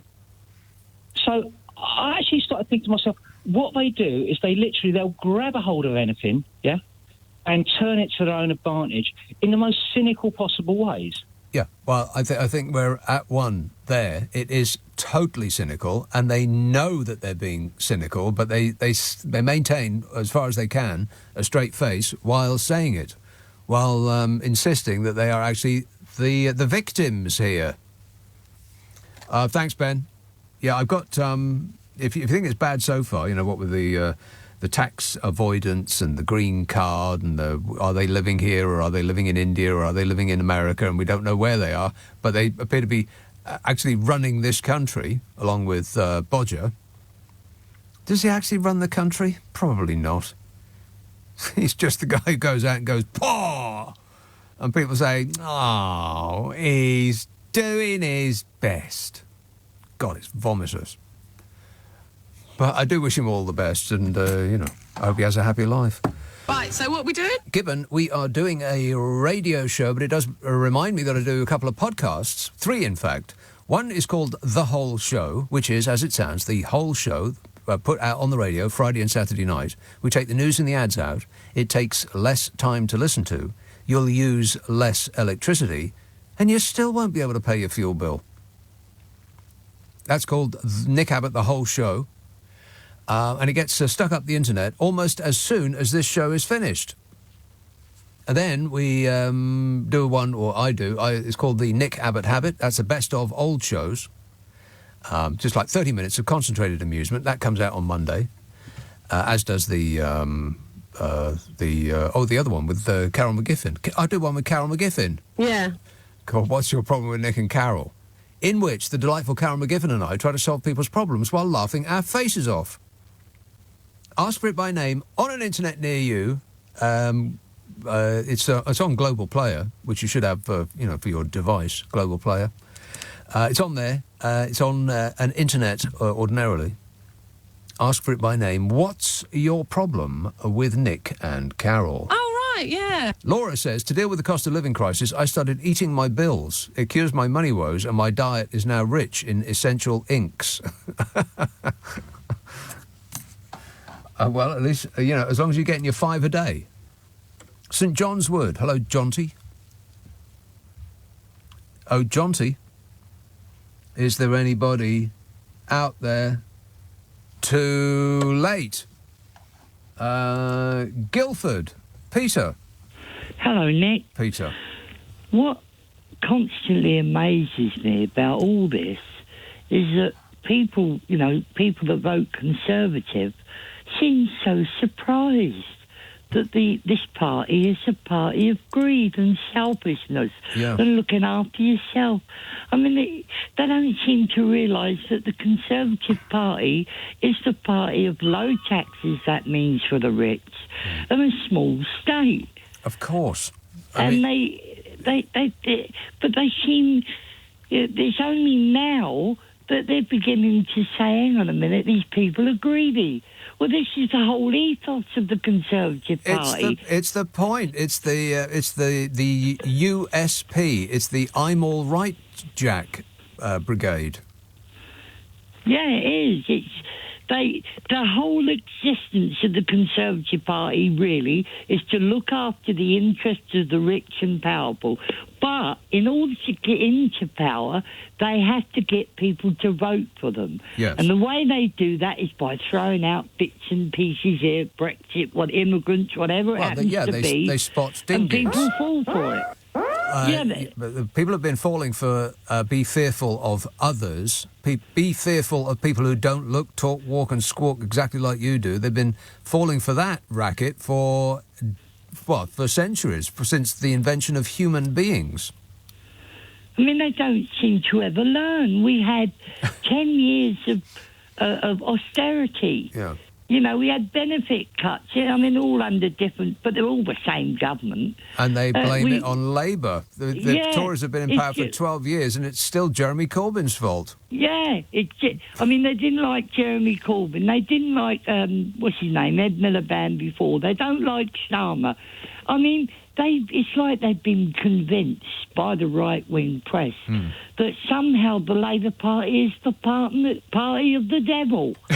And, don't vote for them because they're wicked. Yes. Vote for us greedy people, and we'll make out that we care about you and point out that we don't like immigrants and hope that we can appeal to your bigotry. And then when we do get elected, we look after the interests of our own people. That's what they're all about. They always have been about that. I find it amazing that people find it amazing that the amount of times I've been told we knew what we were voting for, and then they express surprise with every turn this government makes, and try to. I don't know what's going on in their minds. They absolutely flat out refuse to admit that they've been had, because that's too much loss of face. So they have to twist the truth to make it such that they knew what they were voting for, and what they were voting for is what they've got. It's just that being poor and cold and hungry seems a weird thing to have voted for. Yeah. I'm just dumbfounded by it all. I cannot. I've even now in the last few days I've heard, what's tally programs and radio and so on, and I've heard callers ringing in and they were going on about Fishy Rishi's wife and so on. And you hear people ring, like a pensioner I heard, and then I heard someone else ringing in, and she said, "Oh, I'm dirt poor, but I'm behind Rishi's wife because this is the politics of envy. Right. I mean, I ain't got any money, but I support them." I'll tell you what it's like. It's like being a schoolboy back in the 1970s. Thank you, sir. May I have another? That's right. It is. Yeah. The more you hit them, the harder you make life for them. The more they appear to like it, the more they furiously scrabble around to try to justify the decision that they made to elect those people that are doing it to them. I get the feeling, Nick, that if a government, a Tory government, were ever to turn around and say, look, what we're going to do, we think, because the rich are the so-called wealth creators, which they're not, but because they are, that we think they are, we believe that they pay no tax at all. Yeah. I'm sure there'd be some working class people out there saying things like, well, that's fine, I agree with that, because they're the wealth creators. As long as you put up my taxes. Right, what they would say is, if we tax the rich at all, then they will leave, and they'll take all their money with them, and then we'd be sorry. So, yeah, I completely agree with you, Peter. It's just mind-bending that so many people seem determined to vote for a party that has never acted in their best interest. I mean, it's just remarkable. 12 years, and it's still Labour's fault. Leslie texts with an update on Steve's new car. It's fountain blue with a cream interior. Well, that actually sounds quite nice. Can I have a ride, Steve? No. I'll assume that the answer is no. Thanks a lot, mate. It's the bus for me, which is bright red with a sort of orange interior. Lovely, no? Clive says, seeing as most of the government characters look as though they are straight from the Beano comic, I think you rename Sunak Rishi, another cartoon figure. Nikki says, I've been working on the A to Z since January. I've got loads already. What a shambles. The A to Z. Okay, the thing that I do at Christmas. I was thinking, what, the map? Because nobody uses the A to Z of London anymore, or the A to Z of anywhere else for that matter. Everybody uses their phone. No one can read a map now. I mean, I used to have problems back when we had to, but now, forget it. Your smartphone is making you stupid. Pretty soon we won't have any idea where we are at any time of the day or night without consulting our phone. Anyway, Nikki says, I've been working on the A to Z since January. I've got loads already. What a shambles. I've run out of printer paper now. That's the A to Z of 2022, which will be on the air around about... Well, that's a bit presumptuous of me to say so, but if things go as they have done lately, the past few years, that will be around Christmas time. At which point we will have a lot to talk about. Ricky tweets, do you think Fishy will be battered or breaded with chips? Well, I think he's had his chips, that's for sure. Thank you, Fishy. You have delighted us enough. But it's worse than everything that you've heard about so far about that family. I have detailed files. It's actually worse than that. I'll cover that in a minute. Hang about, Nick. Listen. Now, what I'm trying to say to you is this, Nick, right? 0345 6060 973. Lawrence texts, my brother was looking for Nick Abbot greeting cards today but came up short. Have you ever thought of another business venture, Nick? No, Lawrence. I work 9 hours a week. Are you kidding me? I'm busy off my... I'm busier than Eric Pickles. Josie texts... I mean, just once in a while, try a salad for crying out loud. Josie texts, chipping is an old word for market. It was a question on University Challenge last week. Is that a fact? So that bloke that was from Chipping, Camden, got no idea what he was talking about. Embarrassing. San Miguel in Alicante in Spain. Jane. The Jane in Spain is mainly in Alicante. Oh, hi, Nick. Jane. Thank you so much for your weekly dose of sanity. Well, I appreciate it. Thank you. Thank you for saying thank you. Actually, it's been wild here. The weather has been wild. Describe wild? Wild as in 60-mile-an-hour winds, rain for 3 weeks, red sand. Right. I mean, we're talking, yeah. We had the red sand. Yeah, it's all over cars everywhere. Every car is covered in it dust. was all over everybody. Yeah. Anyway. If you stood still long enough, you get covered in it, yeah. You did, yeah. What I wanted to say, I listened to all of these different points of view. There's an old saying which says, "Oh, what a tangled web we weave when we first practice to deceive." Right. And that's the part that people don't listen to. They practice to deceive. So what's the significance of that? That's why we're in the mess we're in, because they're all practicing to deceive. Right. Rather than... Actually achieving that, yeah. Yeah, spinning a web. Amateurs. If you watch spiders, they always weave the same web. Perfectly. Well, not when I'm around, because I bash them with a rolled-up newspaper, and then they weave no more. And please, people, do not call this show and say spiders are people too. You know.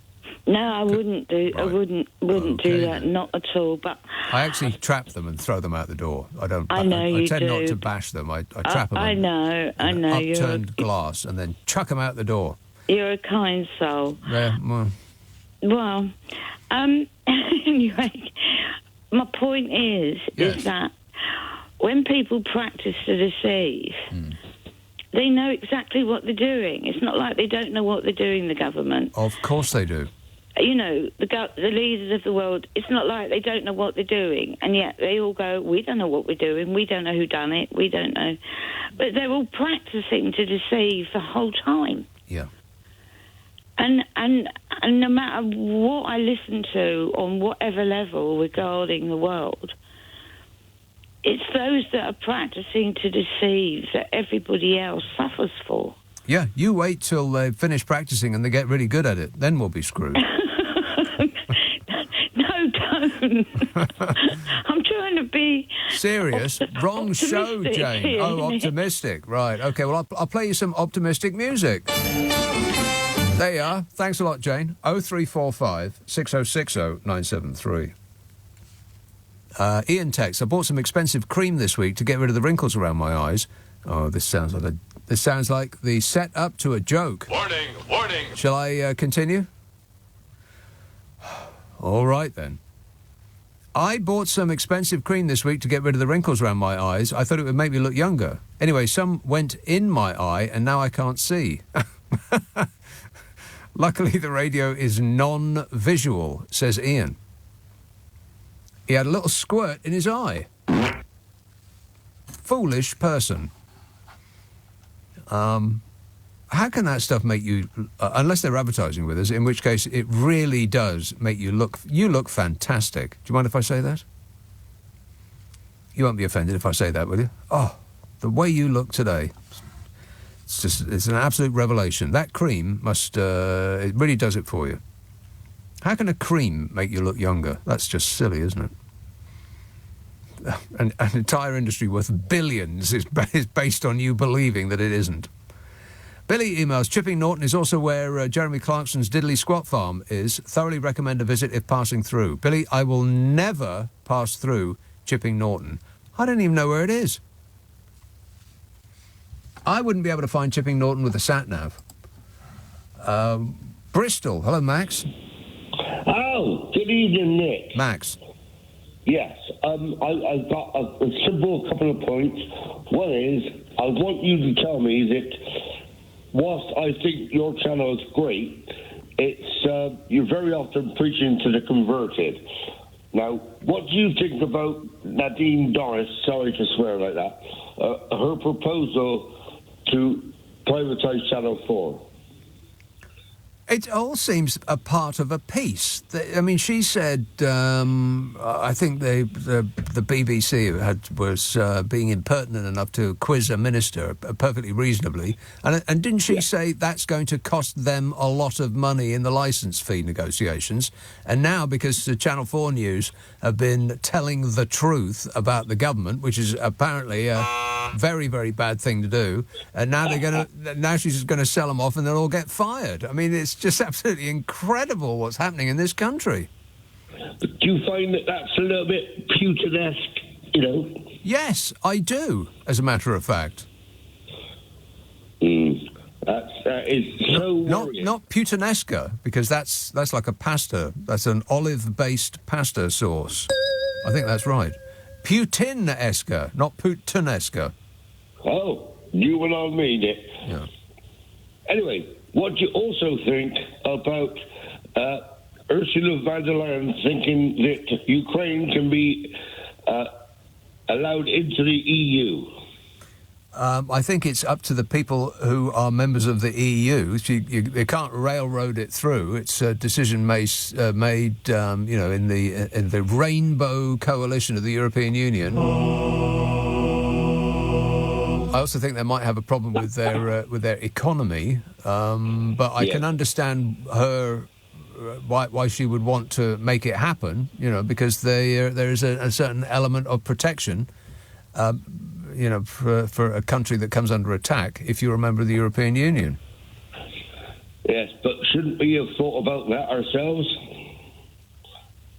Well, we were persuaded to do something that is obviously not in our best interests. All that Project Fear turns out to be Project Fact. And we were persuaded because of a fear of others. Stop this tide of human beings that talk with funny accents coming over here and taking our jobs. And now we find that they after only 5 years of us screaming at them to get out of our country, they did. And now we're like, no, wait, come back. 500,000 vacancies in farming alone. And this government is doing its utmost to keep foreigners out because, like I said, that's what they have to offer their fans when the election comes around. We are the party that will make it so that you don't hear a funny accent on the bus. That's pretty much all they've got. That and this woke nonsense that they'll keep stirring up, regardless of a genuine lack of interest. I mean, you have to really sort of work yourself up into an interest in all that woke nonsense. I mean, to sort of justify being insensitive to others as an offering for a political party. I mean, that's just it's pretty thin gruel, isn't it? So they got woke, keeping out the foreigners. What's the other one? I can't. They've got three things. That's all they've got, which is why they'll keep keeping out foreigners, because otherwise they've only got the woke thing, and that's it. and I still bet that they win the next general election. I bet ya. Who wants to take that bet? Max, I've got to go. Hello, number please. Trying to connect you. Sorry to keep you waiting. Sorry to keep you waiting. Pat in Oxted. Oh, hello. Pat. I've just had a marvellous idea. Why don't we scrap technology, scrap education, and let Angela Rayner run the country? Angela Rayner? Yes. Why not? I'm for Angela Rayner. No education whatsoever, so we're wasting money on education. We could spend that on something else, couldn't we? Like going on more holidays. We don't need no education. We don't need no thought control. No, we don't need an education, do we? Angela Rayner can manage it. Gosh, she's going to be the next Prime Minister if we're not careful. Or rather, if we're lucky. Well, which is it? Yeah, that's the question, isn't it? That is the question. What's the answer?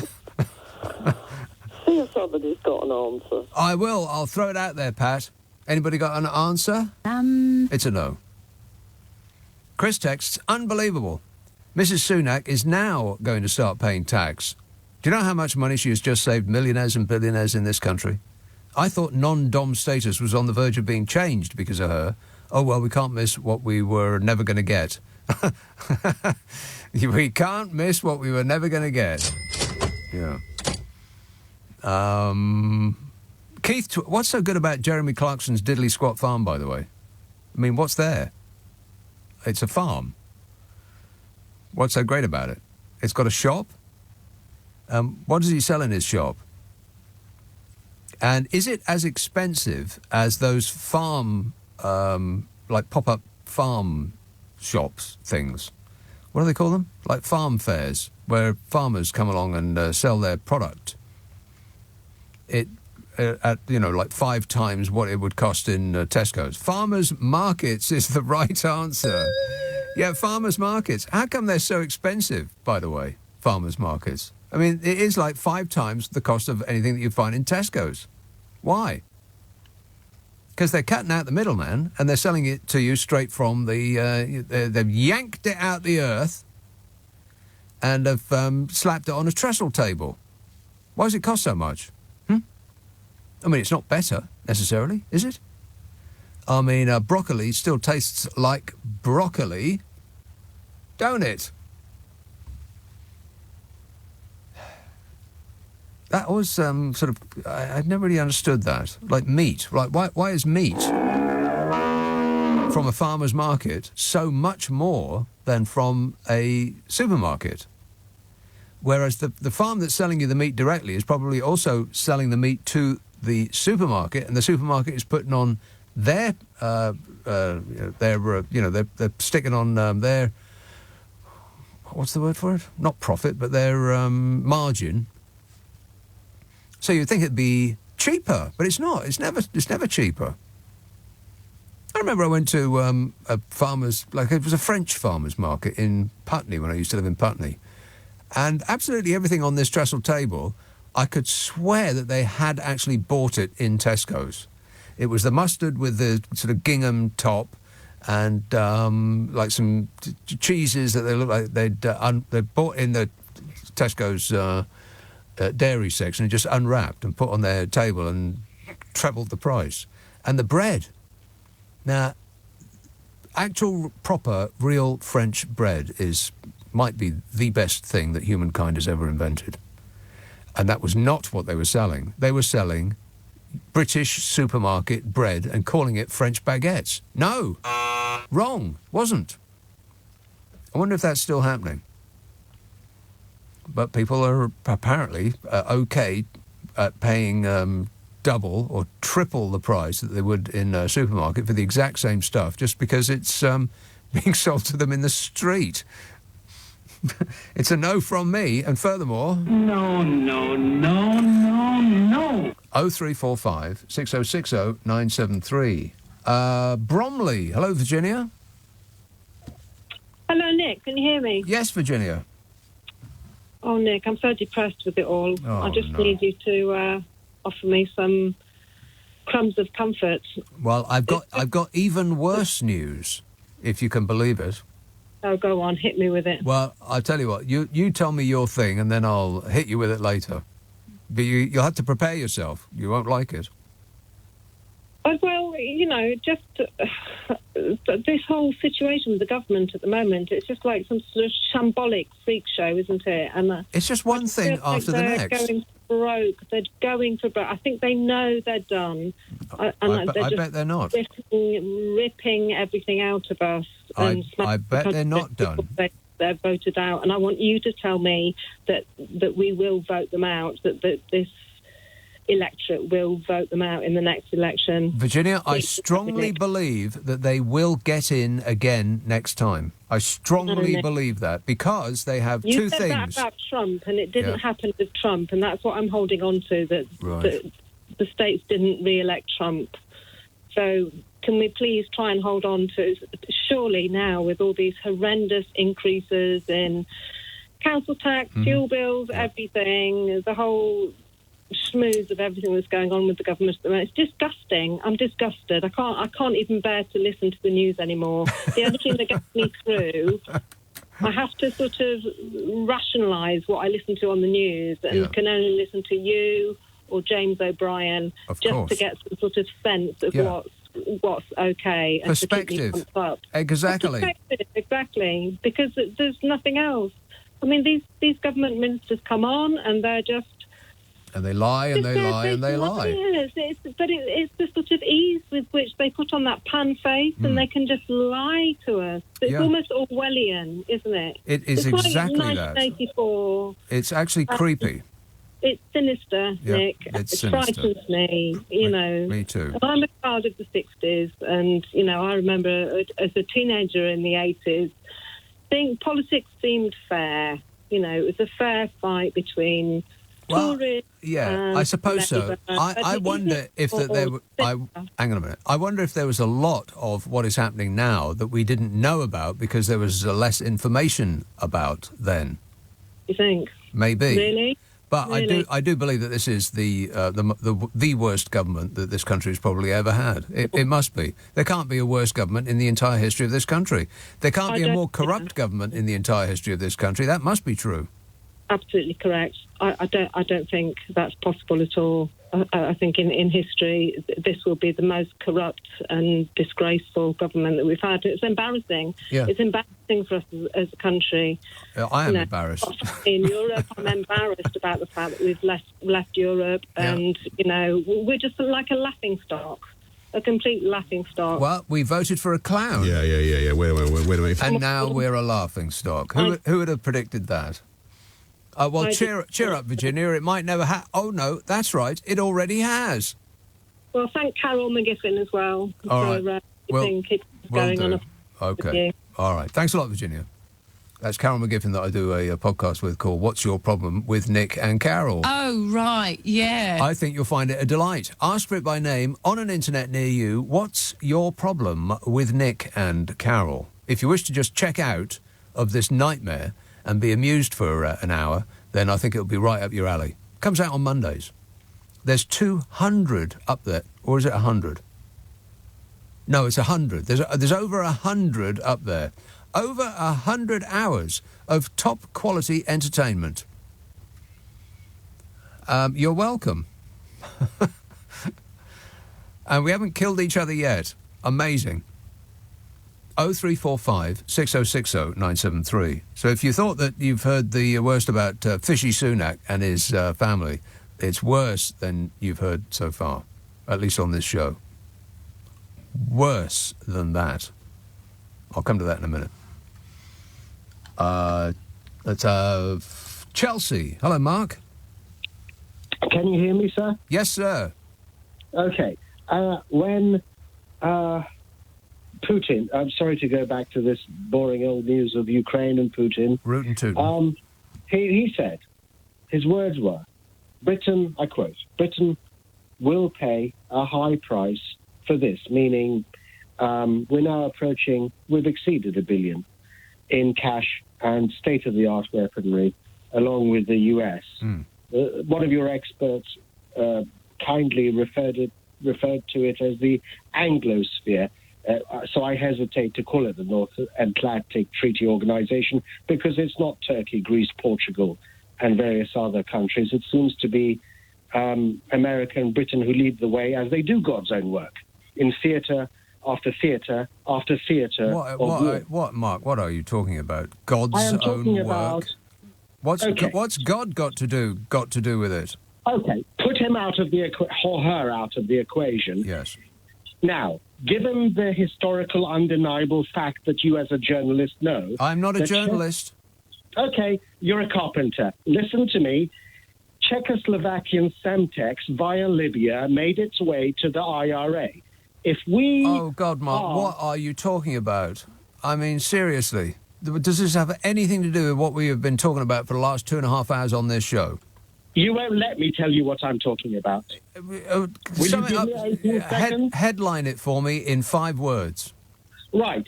We equip people to shoot at his troops. It is very possible the new IRA and the real IRA will be re-equipped and refunded. Is that what you're worried about, the IRA? If the IRA want to equip themselves with military hardware, I'm sure it's relatively easy for the IRA to get. It ain't got no never mind about what we do in Ukraine. Are you saying that our reaction to what's happening in Ukraine is a good or a bad thing? I'm not sure. Sorry, what was the question? Oh, well, I refer you to the question I gave some moments ago. This entire show will be out in a podcast shortly. You'll be able to listen to it again. I don't know where that was going, Mark, but I knew that I didn't want to go there. That was a destination I did not pay a ticket to travel to. But at least he was angry. It was something about Semtex. I think that's a new delivery company, isn't it? I think they changed their name from one thing to... and now they're called Semtex. Chris texts... oh, no, I've read that. Keith tweets, with his obvious success in getting roads in Kent ready as lorry parks after Brexit, Chris Grayling should replace Fishy. Yeah, how's that whole Brexit thing going, by the way? Dreadful. Yeah, that's what I thought, yeah. Never mind. It's only happening to us live in person. It's just life, that's all. David texts, at this point, the Conservative Party might as well just change their name to The Sopranos. Absolutely. Yeah, that's right. It's not a government, it's a smash and grab raid. They just charge about, arms flailing, trying to find anything that they haven't sold off yet for a quick profit for a vanishingly few number of people. I mean, who profited from the gas sell-off, by the way? And why haven't we heard it from Sid lately? Did you profit from the gas sell-off? Are your shares worth considerably more than they were before? Has it changed your life? Because the price of gas has changed your life. In France, where they didn't sell off their gas or their electricity, they weren't stupid enough. Even in France, they weren't stupid enough to do that. The price rise has been capped at 4%. 4, not 400. 4%. In this country, we sold it all off to private concerns. And what a shocker. They're only interested in making money for themselves. Isn't that surprising? No. Not really.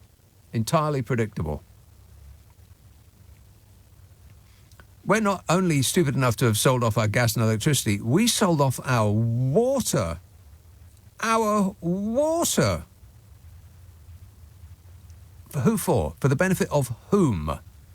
Did you make a lot of money out of it? I know I didn't, but somebody did. We sold our water, and by we, I mean they. And now they're going to sell Channel 4. Well, unless I missed a memo, it's not theirs to sell. It's ours.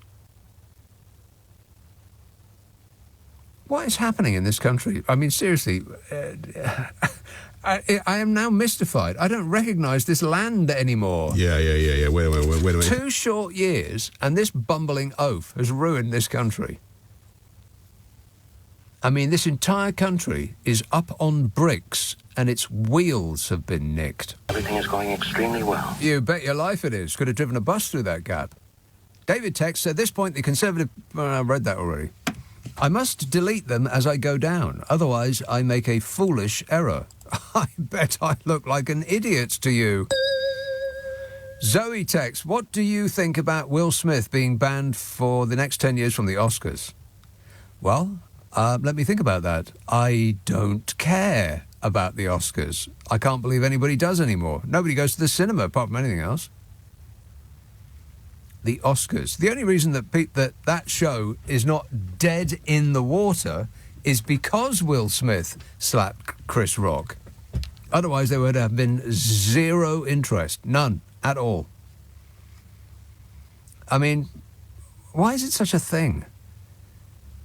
I mean, if you think about it, it's the most prestigious award ceremony in the world, and it is millionaires giving each other prizes for pretending to be someone else for money. What's that about? Nick tweets, I am thinking this fishy leak with his missus may be Cummings. Oh, Dominic Cummings. Yeah. You remember Dominic Cummings, don't you? No! Yeah, that's him. Well, the thing about Dominic Cummings is that he may be a despicable person from the top of his beanie hat to the soles of his flip-flops, but if he illuminates misdeeds and criminality, then keep going, mate. Just as long as we don't have to like you, that's all. Lazarus texts, imagine having to pay £30,000 not to be British. It's cheaper to become a British citizen than it is not to want to be one. Does Mrs. Sunak know something that we don't? Yeah, by paying £30,000 to be non-dom, you could save £30,000 million in tax. You know, as long as you exist only as a rainbow for tax reasons. John texts, you say about tantrums. Many years ago, I thought I would save some money and create my own double-glazed front window. I had 2 panes of glass cut to size and some beading for between the 2 panes. I fitted the first pane in and then carefully used panel pins to fit the beading. One final tap and a great big crack across the window. I was so cross, I threw the hammer down and it bounced up and broke the other pane. Huh. Shame you didn't get that on video, John. That would have been amusing. You could have earned a fortune on YouTube. Right, I've got some bad news. I mean, you think that the news that you've heard already about Fishy and his various shenanigans is bad, but you wait till you hear this. But I don't want to tell you now, because, you know, where's the fun in that? Josh says, at the same time that Fishy's fishy fishwife was dodging millions of pounds in taxes, Fishy himself reduced the energy rebate from a suggested £500 to £200. Yeah, but they're doing their best, say their fans, as they freeze to death and starve to death. You've got my vote, Boris. I bet they will get in again. They will, because they've already got their attack plan ready. 3 stages. First, dinghy spotting. People coming over here. And then the woke thing, you know, the statue police and the pronoun police and all the rest of that. So they will save you from woke. This woke nightmare must stop now. That kind of thing. And also they will pepper the internet with billions of highly targeted adverts, just like was successfully used to get us out of the European Union. They will squirt billions of adverts all over social media. And it will look as though they're from, you know, people that are just like you. It will look like a grassroots organisation. Concerned citizens getting together to, you know, express their displeasure or pleasure.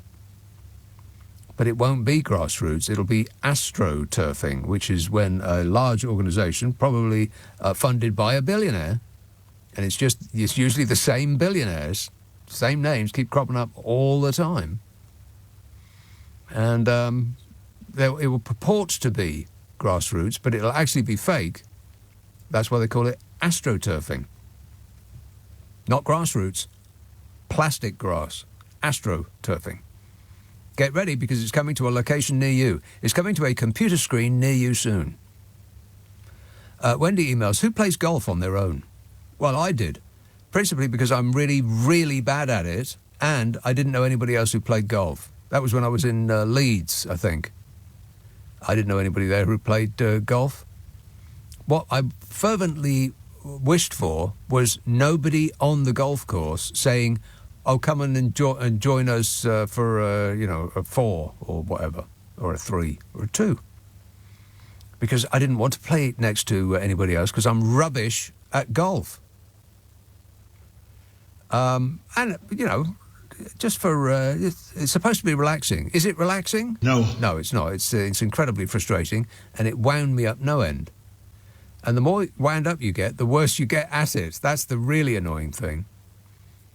And you get, because after your 5th ball goes in the river, you start to hit the ball even harder in anger, and it goes even further away from where you intended it to go. I hate golf. I'd like to be able to play it well, but I'm not interested in actually learning how to play it. Like the piano. I'd love to be able to play the piano. Wouldn't it be marvellous to be able to walk into a room and sit down at the piano and play? That would be great. I'd love to be able to do that. But I'm not remotely interested in learning how to do it. Is there a workaround? 0345 6060 973. Watford, hello, John. Hi there, Nick. John. Hi.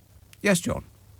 I just wanted to ask the question regarding Rishi Sunak and his wife's tax affairs. Yes. Everyone seems to be having quite a lot of a go at her for what she's doing, but rules... We're being mean. I wouldn't say being mean. It just seems to be a bit inaccurate. People are saying that she's paying 30 grand to be a non-dom. Yeah. But actually the domicile rules are because she was born in India. That's her domicile of origin. Now, because she's come over to the UK, you're allowed to have 7 years where if you, for example, let's say you came over and you worked here and you earned income, the salary that you earn here in the UK, you would pay tax on. Yeah, there's a box on the form, and she ticked non-dom. It's not by accident. It's not because those are the rules. She chose to be that.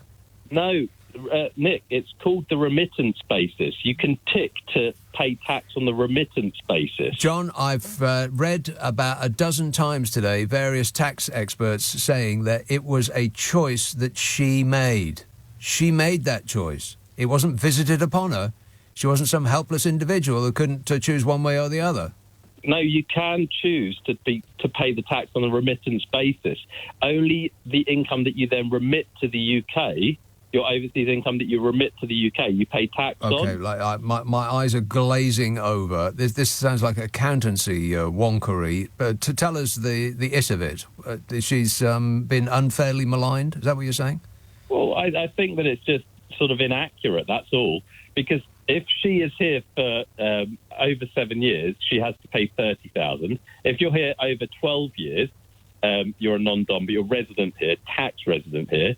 Over 12 years, you have to pay $50,000, and then you can only claim non-dom residence tax residency up to I think it's 17 years, and then you have to pay everything, all your worldwide income, on an arising basis. As for the inheritance tax piece, if she's here for 15 out of 20 years, then her worldwide estate will be taxed for UK inheritance tax. Right. None of that actually lodged with me at all, John. So boring. But I think the it of it is she chose her current, or what used to be before she said, before she volunteered to pay tax. We appreciate it. Thank you. It was a mode of organising her affairs that she selected. It wasn't something that she had no choice over. And as an ordinary super rich individual, you would expect that in this country because that's what we do for a living. We're a tax haven. Let's not pretend otherwise. That's what we do.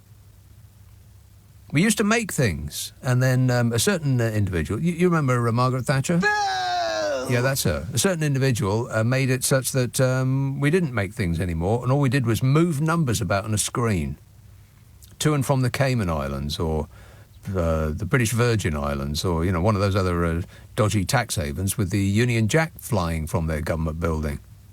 That's what we do now, the Isle of Man, places like that. But it's worse than you've heard. Now, keep in mind... Well, all right, I'll tell you after the break. I'm going to have to gird myself. I'll work up to it. Yeah, I don't know. I mean, I've never had the ability to pay attention when accountants or economists start to speak. I just can't... It all just sounds like to me. It just goes in one ear and out the other. But basically, it's a choice that she made. I mean, you don't choose to be non-dom in order to pay more taxes, do you? It's something that is available to the super rich who wish to pay less. I mean, that's indisputable, isn't it? So if she were just an ordinary, everyday, run-of-the-mill billionaire, then that's understandable and predictable. But she isn't. She's married to the actual blooming Chancellor of the Exchequer. The fellow that's just visited tax rises on us, failed to help us poor dopes who pay taxes. So it's not being mean. That's ridiculous. And it's not being racist. What's that got to do with it? And it's not being sexist either. Those desperate excuses, that all those nodding dogs that got pushed out, those ministers who did the rounds, right? And there must have been some sort of focus group or some, like blue sky thinking group got together. How are we going to get our way out of this one? Oh, I know. We'll call them racist. That'll work. Painful. John emails, so Fishy is a permanent resident of the US and his wife is a non-dom being based in India. Do these people know each other? Not very well, apparently. Didn't she get something of the order of nigh on £12 million in dividends last year, and Fishy didn't even know? How can your wife get £12 million in a year and you not know about it? Unless you've got so much money that it's just nothing to you. Anyway, John says, and Boris was born in New York. Is it too much to ask that the people governing the UK have some sort of connection to this country? Yes. Yeah, I think at this point it is. Yeah. They've all got their escape boats ready. When the good ship SS Britannia hits the rocks, they've already got their escape pod ready. Don't you worry about that. They'll be just fine. We're running late. 0345 6060 973. Kate texts, what is Mrs. Sunak saving for? Is she a philanthropist? I don't know, do you? Can you tell us, says Kate. Philanthropist. See, you and me, we give money to charity. The super rich are philanthropists. Lucy texts, I wish people would just give Starmer credit for being an honest man who left his high-paid job to try and improve ordinary lives. It is what decent politicians were valued for once. Oh, yeah, back in the good old days. You know, like 15 years ago. Is that what you mean, Lucy? Yeah, dim, distant memory. Yeah, he does seem like a decent and honest man compared to the catastrophic clown show that we got running this country at the moment. I followed the ministerial guidance at all times. I mean, really? Listen to the man. I followed the ministerial guidance at all times. Yeah. He is the leader of this country. Oh, no. We are doomed. But, you know, Keir Starmer's problem is that he is not, he doesn't wave his arms around and go, paw, a lot, and act like he's just stepped out of the Beano. He doesn't have that. He's a real human being, as opposed to a cartoon character or caricature, like a caricature of the rich. The party, the Conservative Party, seemed to be a caricature of what poor people think rich people would be like. and this guy is a case in point. You're better informed than I am. I don't know anything. I mean, he does seem to be like the caricature of a rich person that a poor person would imagine, doesn't he?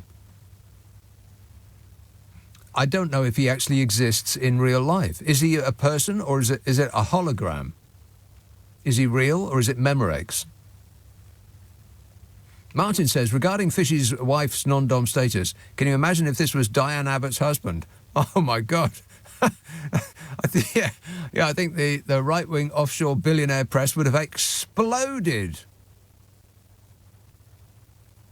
They'd have had to rent out more space on the internet to pour their ire all over her.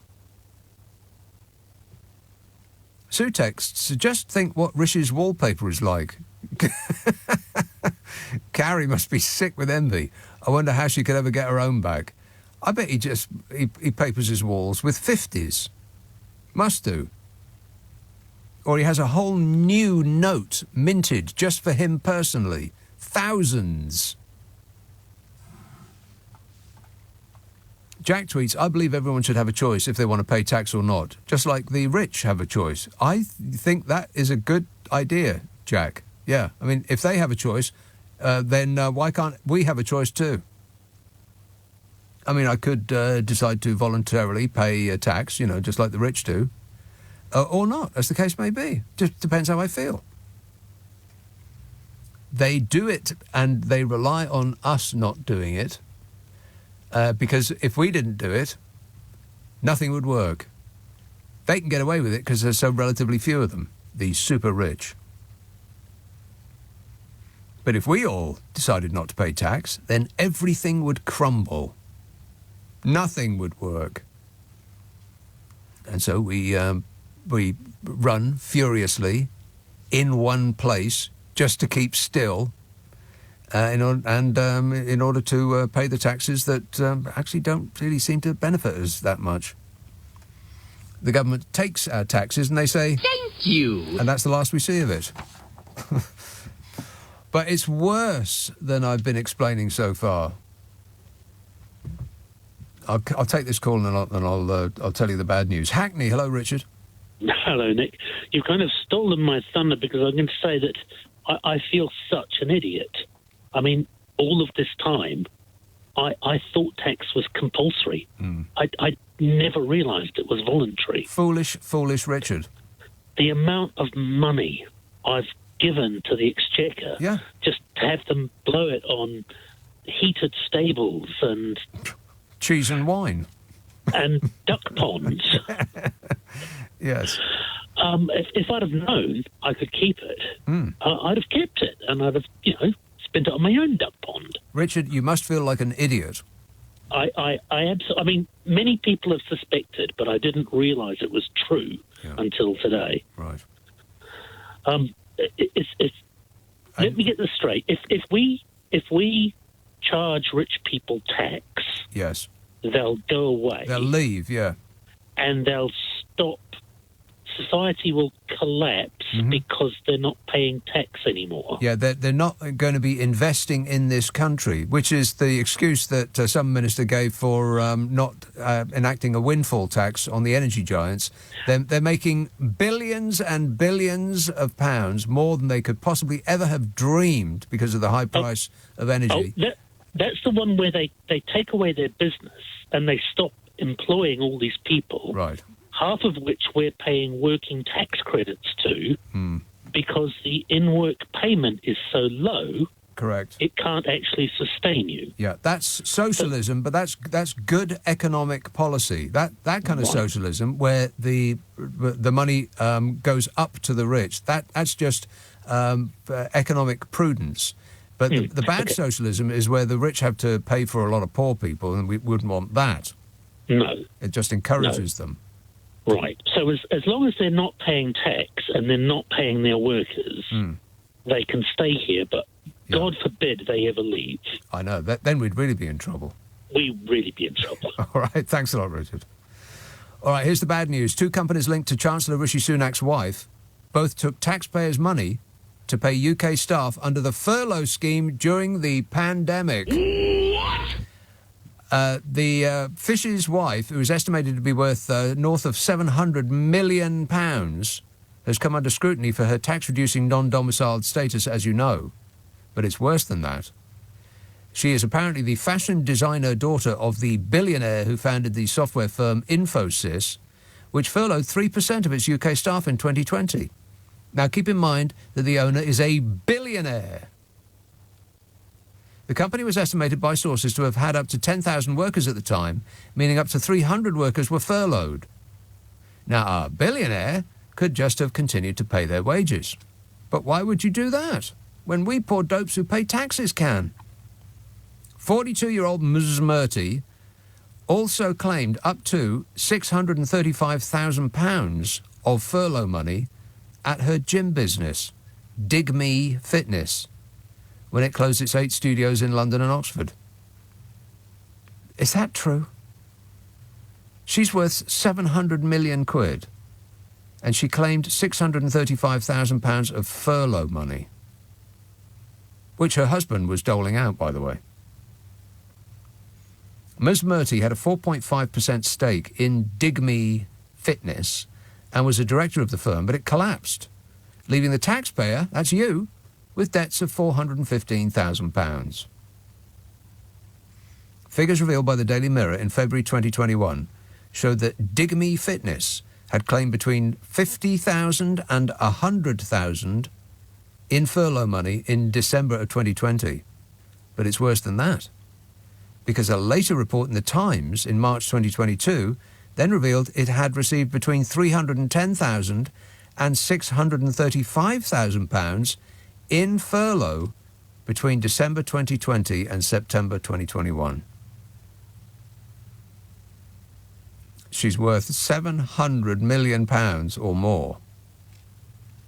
The chain, Digme Fitness, appointed administrators this February after struggling to relaunch itself online with live-streamed workouts and collapsed, owing around £6.1 million, amongst which £415,000 owed to you.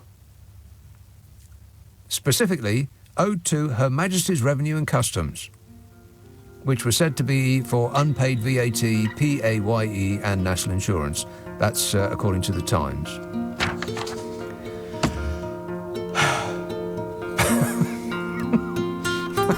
Well, you got to have a laugh, ain't you? Otherwise, it's just too miserable.